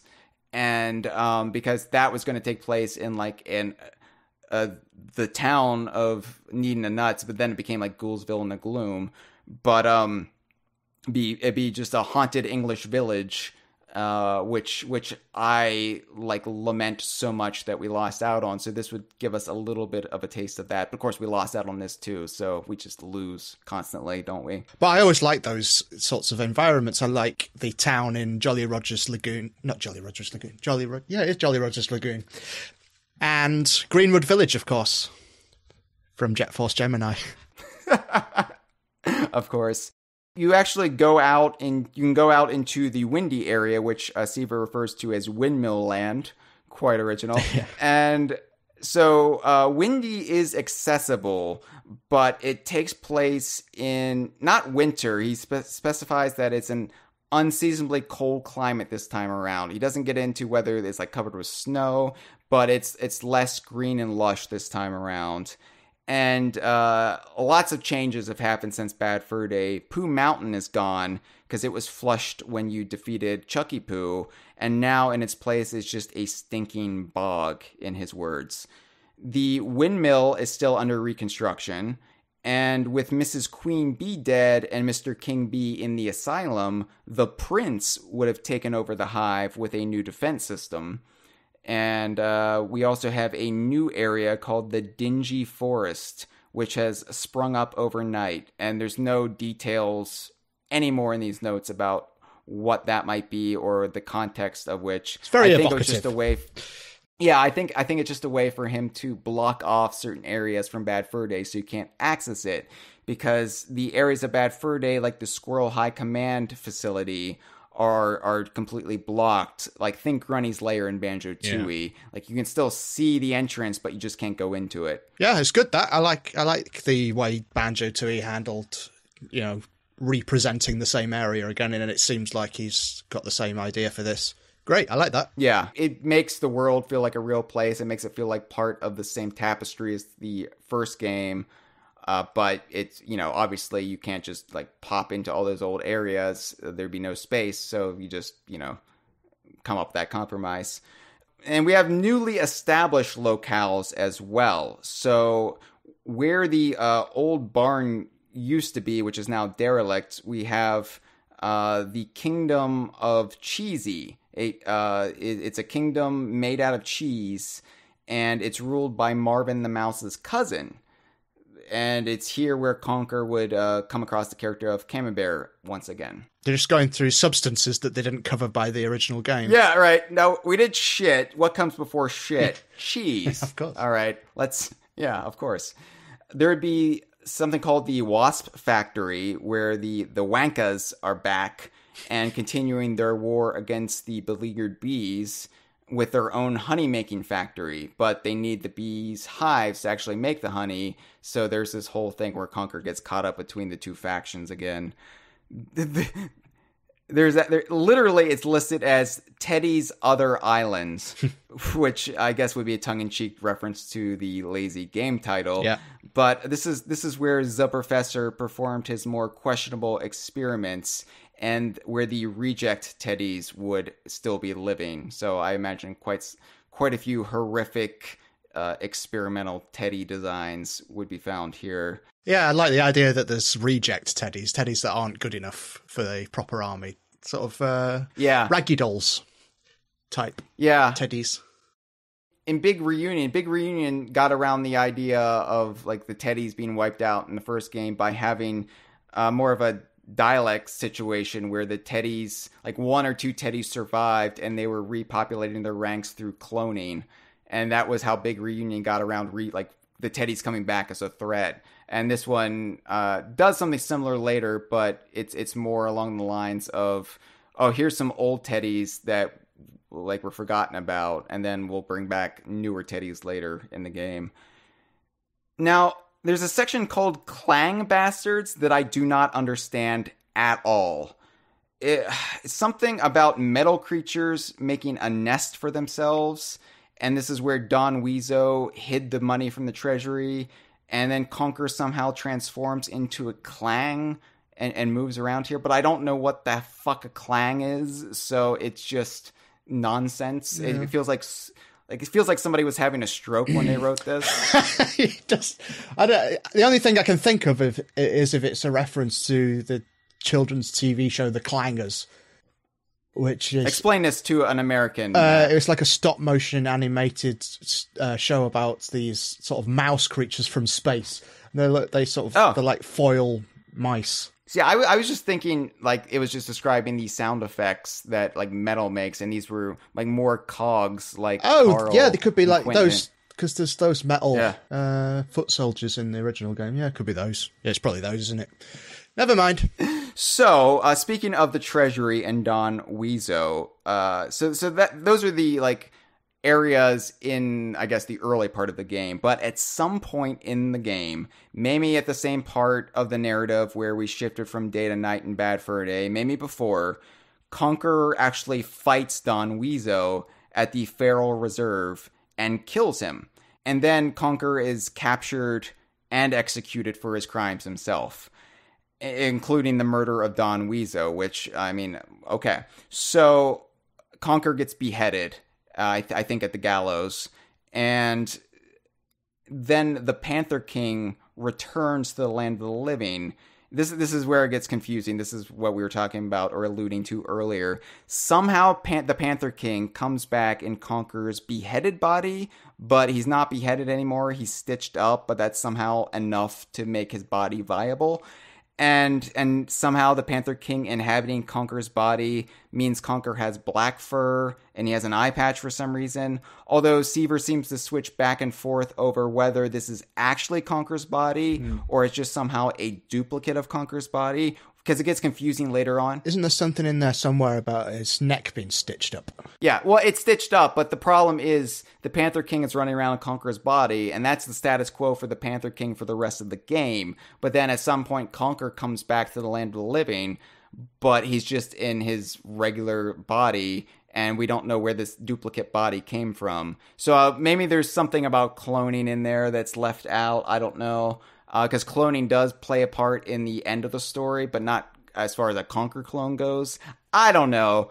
It's not explained, but all you need to know is the Panther King is able to come back in Conker's stitched up body, and Conker is trapped in the afterlife, which is hell, essentially, but it's referred to as the basement. But more broadly, it's referred to in the design notes as the underworld with a U. A vintage Ultimate Play the Game reference, of course. Do you have anything you'd like to add on that? No, I just like how you sometimes pause, give me a gap to say something in, and then I've got nothing. And it just slows the show down. Yeah. This is why these podcasts go on for so long. So, we actually get to play as the Panther King version of Conker, which I like. I like the notion that you're Conker, but you're not. There's this certain little bit of like, oh, I get to play as the Panther King, but he controls exactly like Conker because he's in Conker's body. Like it would be like finally getting to play as K. Rool. Like imagine before Smash Brothers Ultimate, you finally got to play as K. Rool, but he was just running around in the body of, say, Kiddy Kong. Yeah, like just. Oh, this is not exciting in the least. Look, if that's the only way we can get Kiddy Kong in Smash, then I'm up for that. Yeah, you're playing as the Panther King version of Conker, and you're trying to track down, I guess, the remaining cash in the treasury. This is not very clear. Yeah. The plot sort of gets derailed here. It just becomes all about getting money. It sort of meanders a little bit, yeah. But this is the bit we were talking about earlier when we said about Honker the skunk because his fur's gone black. Yeah, and this is what I'm wondering if people were somehow getting bits of this, or if the sketch that we saw, if the sketch was legitimate at all, was supposed to be the Panther King version of Conker. I don't know. But anyway, yeah, there's a chunk of the game where you play as the Panther King, and he's able to track down the remaining money in the treasury. Maybe he goes through the Clang bastards. I don't know. Maybe those parts are linked. But anyway, because the treasury money is found, That somehow clears Conker of his so-called crimes, even though he was already beheaded for murder. So I'm not sure, unless they have like double jeopardy laws here where you can't be executed for the same crime twice. Anyway, so Conker, or rather the Panther King, is reseated as king. And some of Conker's allies and friends and associates realize what has happened. They somehow figure it out, like, wait a second. Oh, the Panther King's ghost is haunting the body of our friend who was beheaded. Obviously, we need to stop this. And so it's a weird bunch. It's Frankie the Pitchfork, it's Camembert, and it's Fangy the Raptor from the original game. Okay, like, just a weird trio. I like how just, like, let's just throw a dart at the dartboard and see which characters it lands on. Oh yeah, Fangy the Raptor. Let's bring him back. Yeah, but whatever. I like it. I like just the weird grab bag of, sure, why the fuck not? That's very much keeping in spirit with, like, what we like on DK Vine. Just like, oh, you like these characters? Here are these characters. We need more of that in games. We do. These three fight Panther Conker, and then Panther Conker kills Camembert, Fangy the Raptor, and Frankie the Pitchfork, which Seavor specifies is very tragic in his notes. Yeah. In case the Stamper brothers were, like, reading this at the pitch meeting, and they're like, yeah, I'm just not feeling anything, and it's like, read further, and it says very tragic. The audience should feel sad now. Yeah. A solidarity tear runs down their cheeks, and Seavor's given all the money to finance his project. The three of them wind up in the basement, where Conker is, of course. And then in the basement, it's essentially a giant nightclub. Think the rock solid bit of Conker. But it's now run by Don Weezo, who, if you remember, died just a bit ago in this narrative. And so Conker needs to escape the afterlife. And this culminates in a battle between Conker and Greg. And somehow the Panther King as Conker also gets involved. So it's a three-way battle. But then Conker is also aided by Camembert, Fangy, and Frankie, who are in the afterlife with him. I don't even know how this would play gameplay-wise. Like, I can't even, like, picture whatever nonsense this is. So there's two Conker bodies now. I suppose it must be that the soul of Conker has its own physical body, and he's trying to get that body out of the underworld. What? But then why wouldn't the Panther King be able to come back? Because the Panther King was in the underworld. The soul has a physical body connected to it. Then the Panther King, when he comes back, he shouldn't need to possess... Maybe he wants to be king again, and he knows that in his old body, no one would accept him as the king because Conker is the king. Yeah, let's go with that. Yeah. Let's go with that. Maybe, I think that actually sounds like that could be the intention behind it all. I was just thinking he needed a freshly deceased body to inhabit, or else, like, he couldn't come back. By the way, how are those crisps, Matt? Delicious. What brand is that? Because maybe we could get some sponsorship money. Don't know. Put them in a bowl and eating them out of that.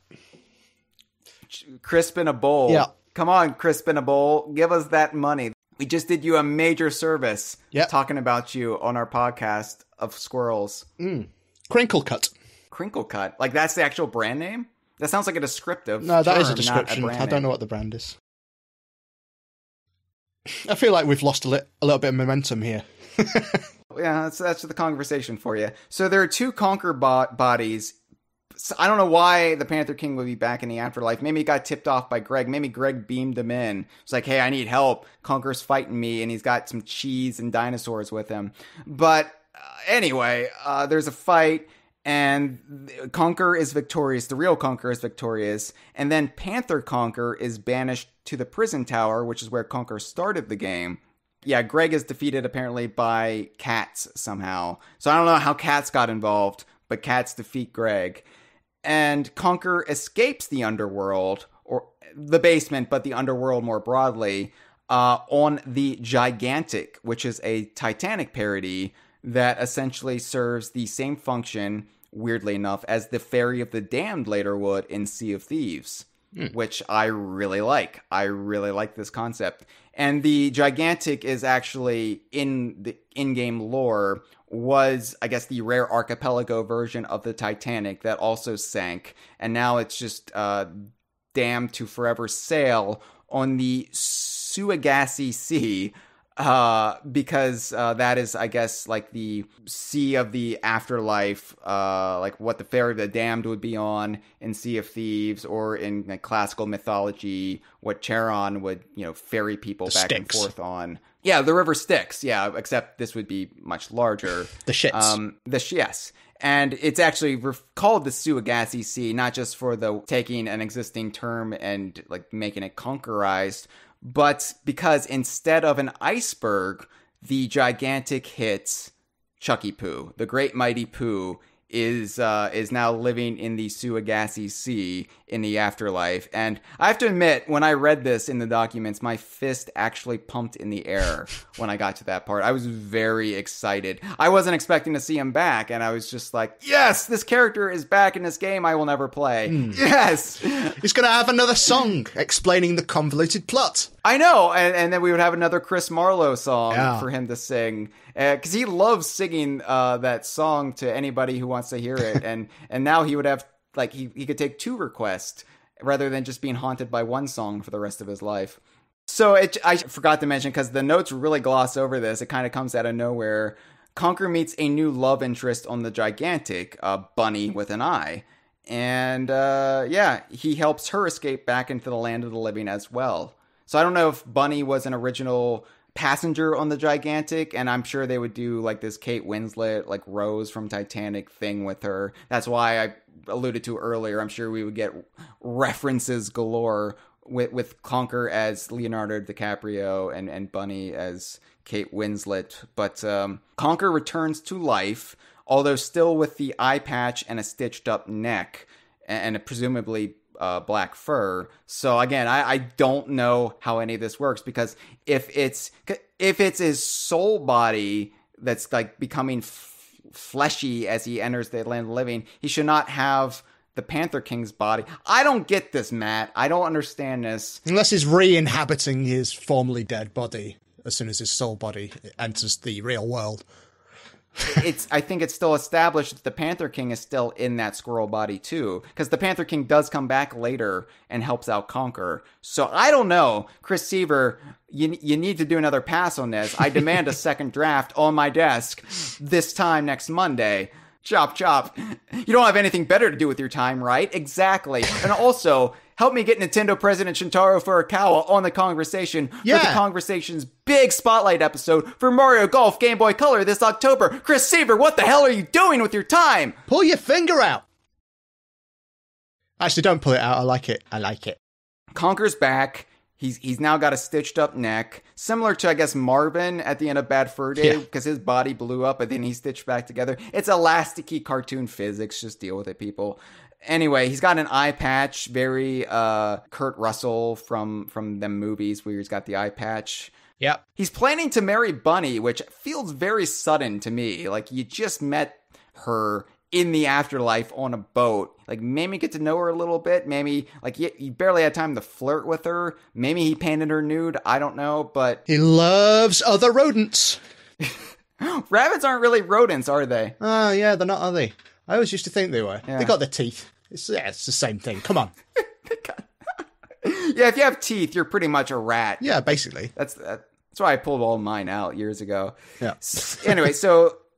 the credits roll then, and similar to Donkey Kong Country, it's the end with ellipses, 3 ellipses and a question mark, or as Seavor typed it in his notes, lovely happy ending, and then there's 16 ellipses, and then he writes not with 3 exclamation marks. Remember when people used to say that? And this was like at least 2001 when he wrote this, so it's like 10 years after Wayne's World, and I'm just like, way to stick with it. I wish we could all just keep the same like slang and vernacular. I don't want to change with the times. We all just, like, kids just need to use the same slang that we used in the 90s. I want things to be the bomb again, Matt. Yeah. Why aren't things the bomb?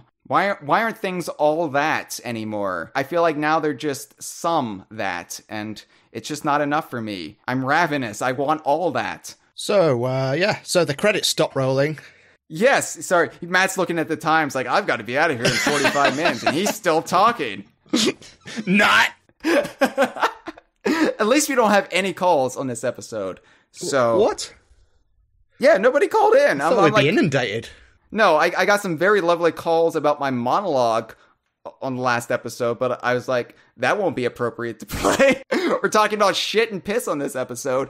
I don't think there's room to really get meaningful on this episode of the in fact, what you probably should have done is recorded this episode first and then released the apology the week after. Oh, yeah, maybe. But, you never know what episode is going to be meaningful. Is it going to be a Donkey Kong Jungle Beat episode, or is it going to be an episode about Conker? It turns out, in this case, it was a Jungle Beat episode that brought out the emotion. Conker's bringing out the worst in us, all the bodily fluids and, well, just bodily fluids, really, just all of them.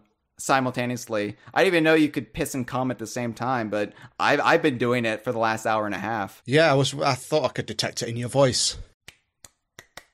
Okay, so the credits stop rolling and the castle begins to shake. Conker asks the programmer. I like that he works everybody back into this, including the fucking programmer. Yeah. Asks the programmer what's going on, but it doesn't know. Which would be a bit weird that the programmer doesn't even know what's happening in its own game. Conker looks up into the sky and he sees a giant space station called the Death Starfish, which is a giant asshole in the sky. And the Death Starfish serves as the end game of Other Bad Day, because it's an anus battle station that's going to blow up the world. What's not to like? What I like everything about that. And honestly, if I looked out my window right now and a giant anus was like threatening the entire planet and I knew we only had seconds left, I would be like, well, at least this is how we go out. At least we went out the way I wanted to. People are snobby about Bad Fur Day sometimes because of how juvenile it is, but I love it. It's ridiculous. We were kind of snobby about it earlier in this episode, and now we've changed. I've changed my opinion. Changed my opinion halfway through the episode. It's fine. Just change your opinion. I was like, no, wait. You know what I said at the last episode that we're about poo jokes. Yeah. How have I forgotten that already? And then I told some jokes about piss and cum, and I feel like I feel renewed, spiritually renewed. It's very satisfying, isn't it? It really is satisfying. So the Death Starfish, were to presume it was built by the Professor, and despite being dead, definitely dead, we think, oh, the Professor is back. And so Conker now needs to save the entire planet, which just seems like a absurd upping of the stakes. Because up until now, this game was just like all about things coming back to essentially haunt Conker, things from his Bad Fur Day coming back and enacting revenge. And now it's just, oh, the entire Earth is going to be destroyed. I've got to save it. This leads to the final areas. We've got the Professor's Tower, which introduces the Space Teddies. The Space Teddies are new teddies that have just been built. And, this is kind of something that's incorporated later on in the Live and Reloaded's Future War sections. Yeah. You've got the futuristic teddies. So, like, Seavor was able to pay off some of these ideas in the future, but literally in the future and in the context of Future War. Conker is able to stop the Death Starfish's countdown to destruction from the Professor's Tower. So I don't think you ever actually go on a Death Starfish. I think it's all done remotely. So think like the final bit on Teddy's Island in Bad Fur Day, or Hideout Helm in Donkey Kong 64, where you have a countdown, a timer, and you've got to get from point A to point B, or else everything blows up. That's essentially what you're doing here. So you stop the Death Starfish's countdown. I think you destroy it. I don't know. It doesn't specify, but you don't seem to ever go on a Death Starfish because you realize the Professor is hiding out on his moon base. And so Conker gets in a rocket ship and he blasts to the moon. I mentioned this, I think, on the Facebook post I made about these last night. I can't keep track. I either mentioned it on Twitter, Facebook, or on the DK Vine gallery captions, the hilarious gallery captions, because I do different content for all three. I don't try to double up. The weird thing would be Conker would have beaten Donkey and Diddy Kong to the moon by several years had this actually transpired the way it did. As it stands, I don't believe Conker has ever been to the moon. But Donkey and Diddy have. Chris does say that the moon is a lot smaller than he thought it was, which lines up with what happens in Donkey Kong Country Returns, of course. A little bit, yeah. Yeah, I guess maybe the joke would be you land on the moon and it's the same size you see in the sky. I don't know what the actual intention would be. But there's also a base on the moon, so it can't be that small. I don't know. Conker discovers the true evil behind all of this, and it's not Zipperfessor, it's actually Barry.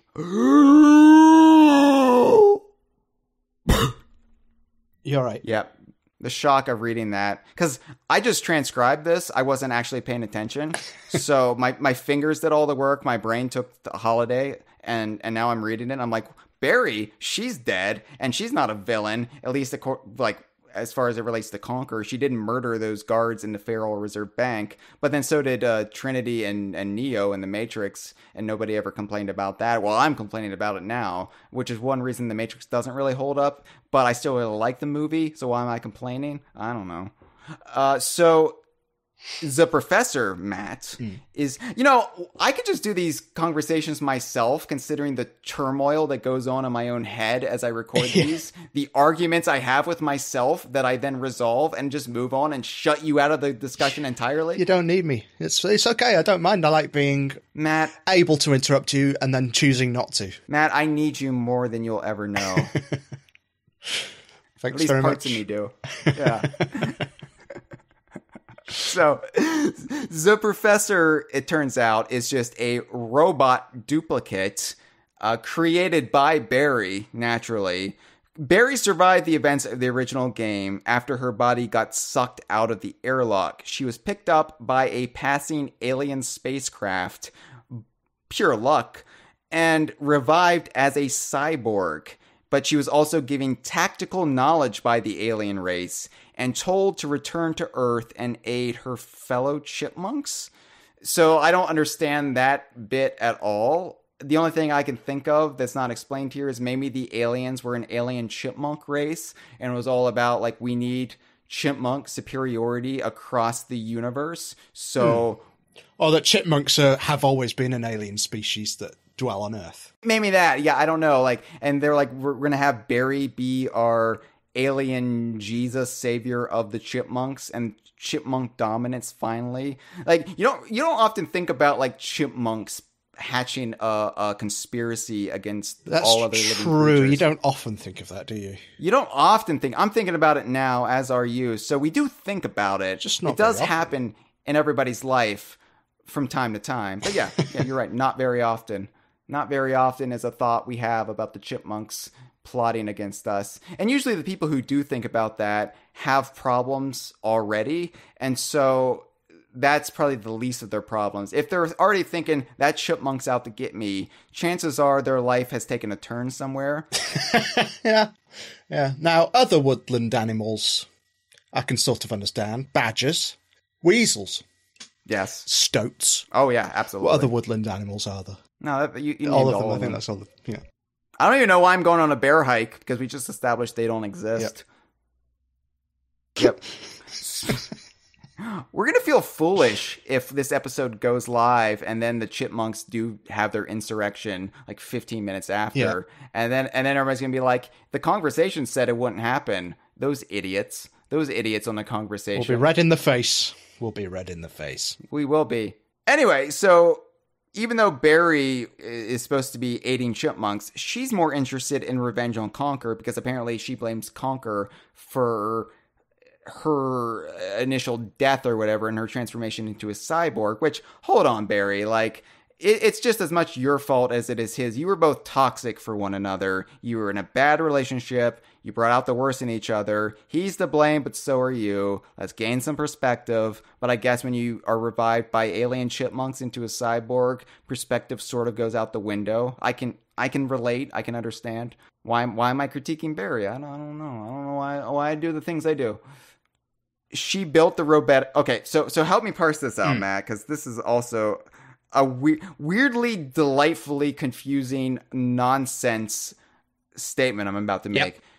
To get revenge on Conker, the cyborg Barry built a robotic version of the Professor, so the Professor robot could build more teddies.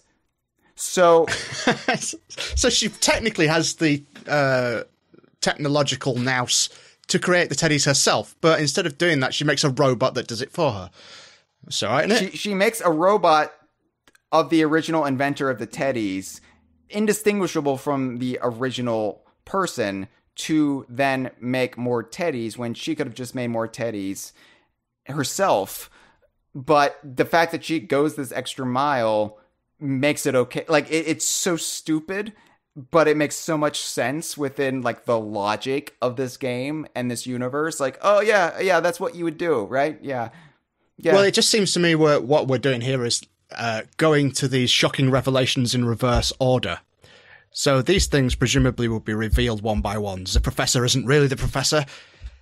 Barry isn't really in that goo tank. It's a cyborg. Well, yeah, we didn't even bring up Barry in the goo tank. Oh, sorry. Barry in the goo tank is this whole thing, this whole additional thing, goo tank Barry. So, yeah, goo tank Barry is a Barry that's just hanging out in like the Bacta fluid from Empire Strikes Back, and we're left to assume, or Conker's left to assume, that, hold on, wait a second, this cyborg isn't Barry. This is just another trick, like the Professor. That Barry over there in like on life support is the real Barry. Barry isn't actually trying to kill me. This is all just an alien conspiracy. The chipmunks are out to get me, Matt. Okay. But no! Twist upon a twist upon a twist.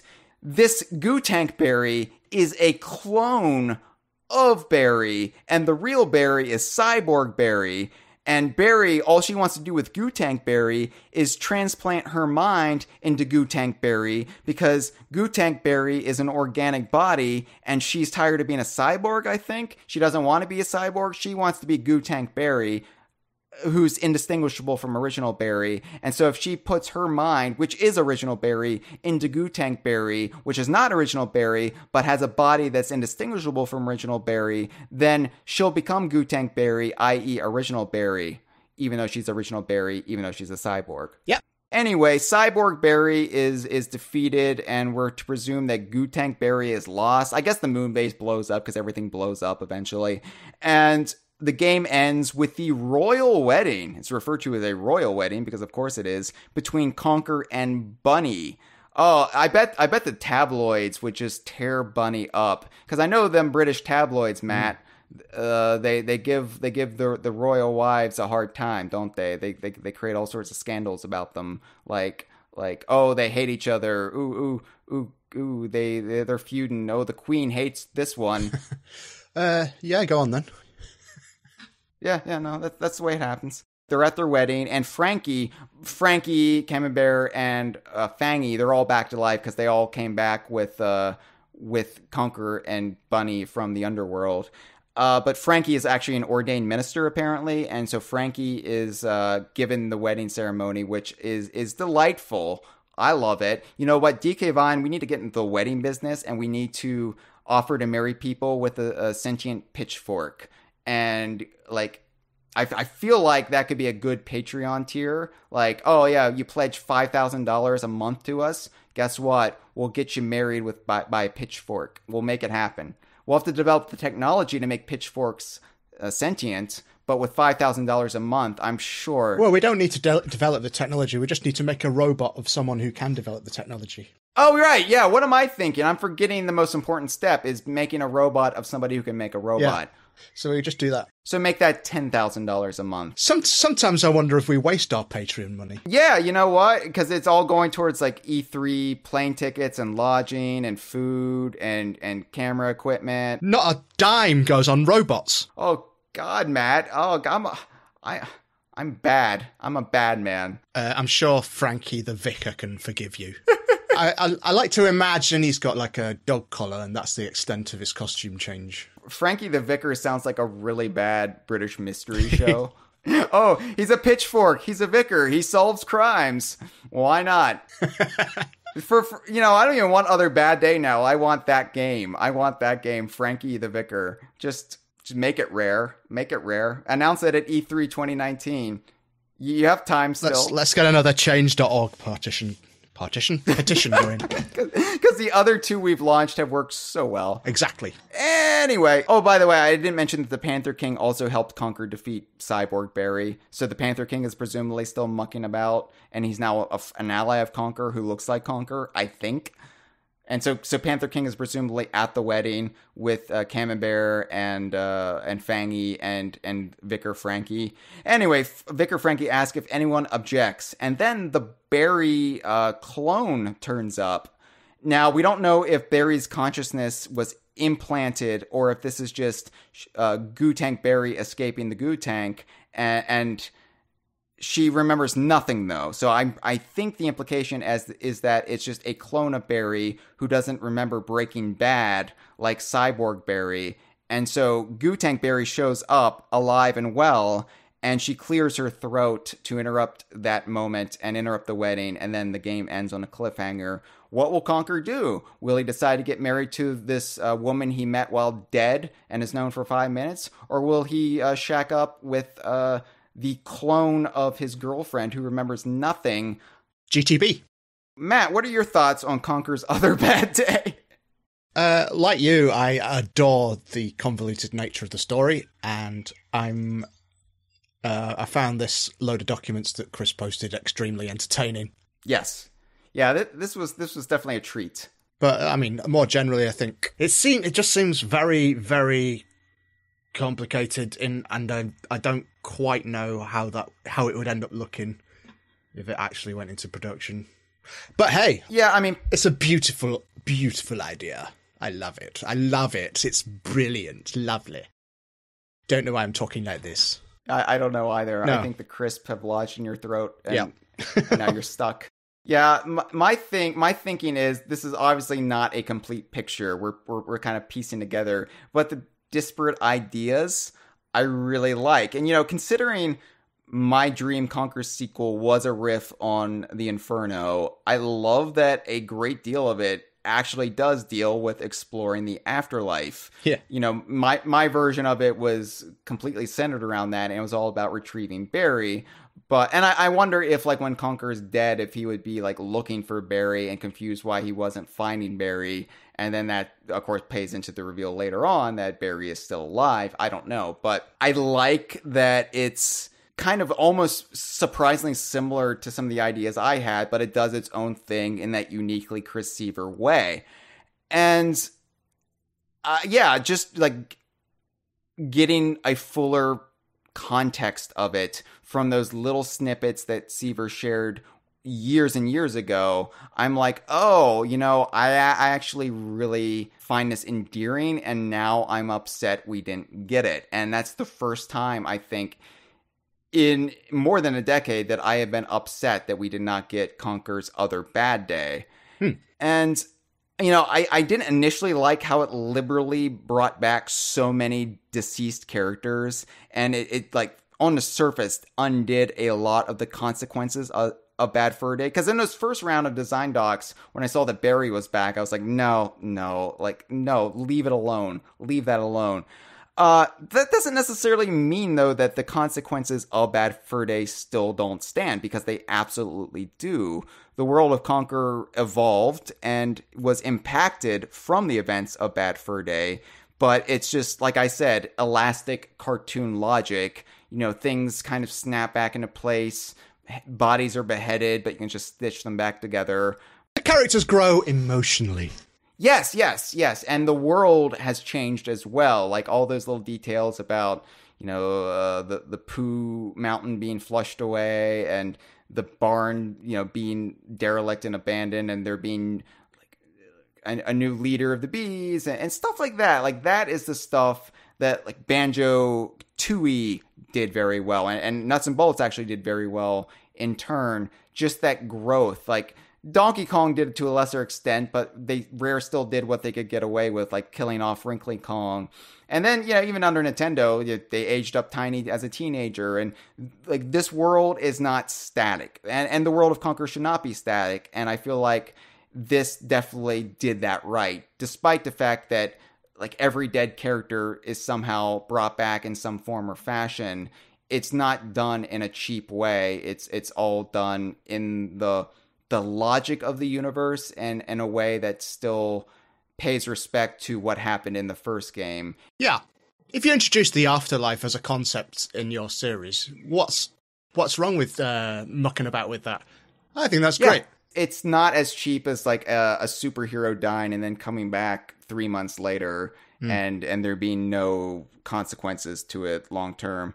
The bit that really spoke to me outside of the haunted church, which I loved, was the Suagassi Sea. And I think that just plays into my own preferences and likes. I like, nautical bits. I love Sea of Thieves. I love the Fair of the Damned. So to have that and then tie it into the Great Mighty Pooh, that's spectacular. I really want to see that in some form or fashion. In the live stream chat, I Am Gibbon, who is my co-host last episode, said that he would love to see something like Dream Prism Press, who's doing Yooka-Laylee and the Cracklestone. They'd love to see them actually turn this into a graphic novel. Yeah, if they could get Chris Seavor on board, if they could get Rare and Microsoft on board, yeah. And I like that certain characters, like Frankie, became allies and even sort of friends to Conker. And even the Panther King is fleshed out more as a character here. I guess literally fleshed out as a character if he comes back from the afterlife. But one of the reasons I think I gravitated away from Conker for a while as like a pillar of our shared universe construct that I really enjoy talking about is because of, one, how unlikable the character of Conker is when you really study his actions in Bad Fur Day. Killing Bloopy the dinosaur, I think, is just one of the most despicable acts that any so-called protagonist outside of a Grand Theft Auto game has ever committed in a video game. Yeah, he just sort of does it because he thinks that's what he ought to do. It's very strange, that sequence. Another reason like the world of Conker always just kind of felt cold to me the older I got is because other Rare properties are all built on like community and friendship and like notions of like makeshift families. And you would get like people like Cranky Kong who were complete assholes to them, but you still sense that underneath it all they cared. And, you get that with Banjo and the weird little family they built for themselves. But, Conker, he's just a fucking prick who hates everyone and everything in Bad Fur Day. And Big Reunion sort of showed him rebuilding himself a bit and like opening himself up just a little bit more. Literally in the opening sequence, he opens himself up to a red squirrel in its anus. But come on, we've all done it. I think Other Bad Day does the same with Conker, and it shows him kind of accepting these weirdos into his life, like Frankie and Fangy and everyone else. And so this is the first time I really lament not getting Other Bad Day versus just being content with what we had, the ending of Bad Fur Day, and being kind of protective of retaining that status quo. But it would have been quite a depressing game, though, don't you think? I don't know if it would be depressing. It's very dark anyway. I mean, Bad Fur Day was depressing. Right. I think this is infused with a little bit more hope, and it's not just leaving Conker to wallow in his misery. It's showing Conker attempting to move on and maybe better himself. There's even a wedding. And the pratfalls along the way that happen.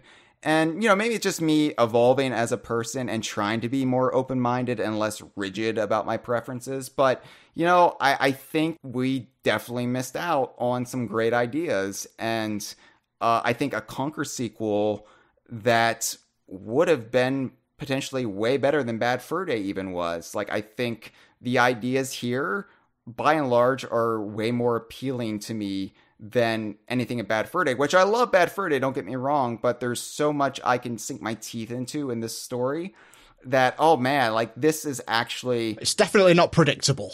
It's definitely not predictable.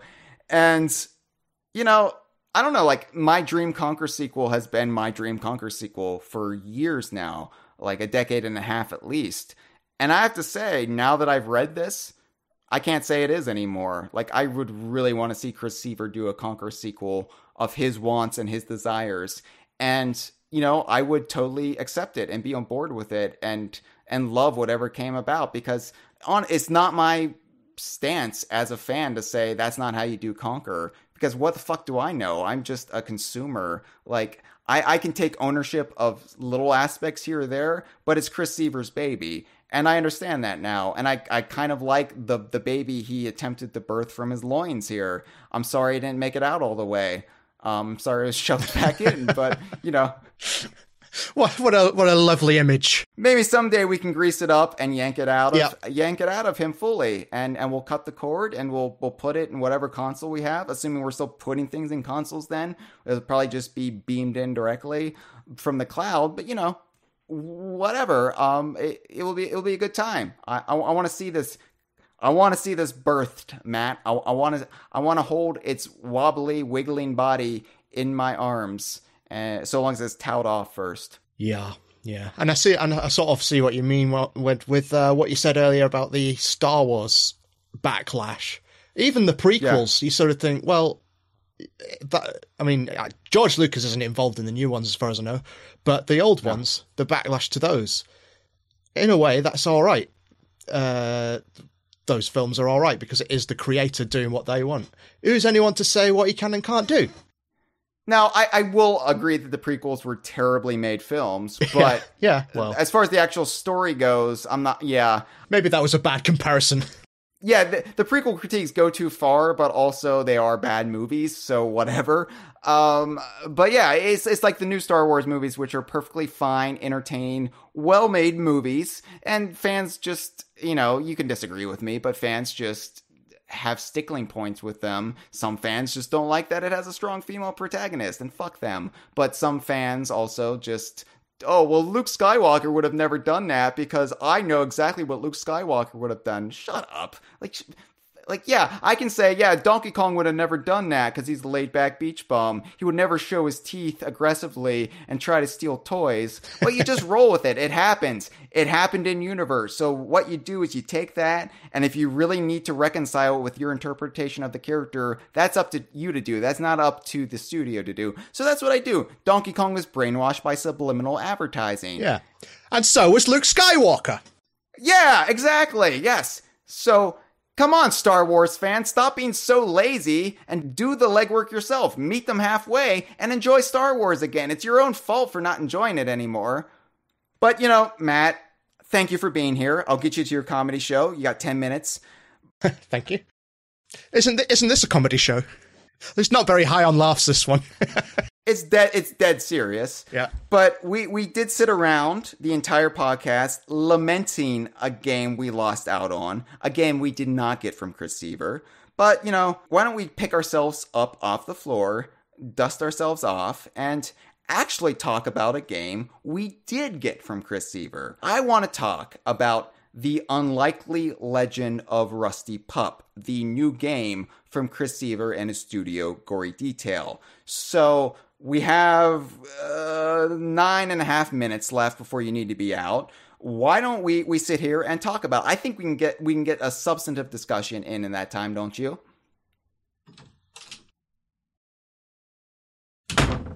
This has been a File 2 production.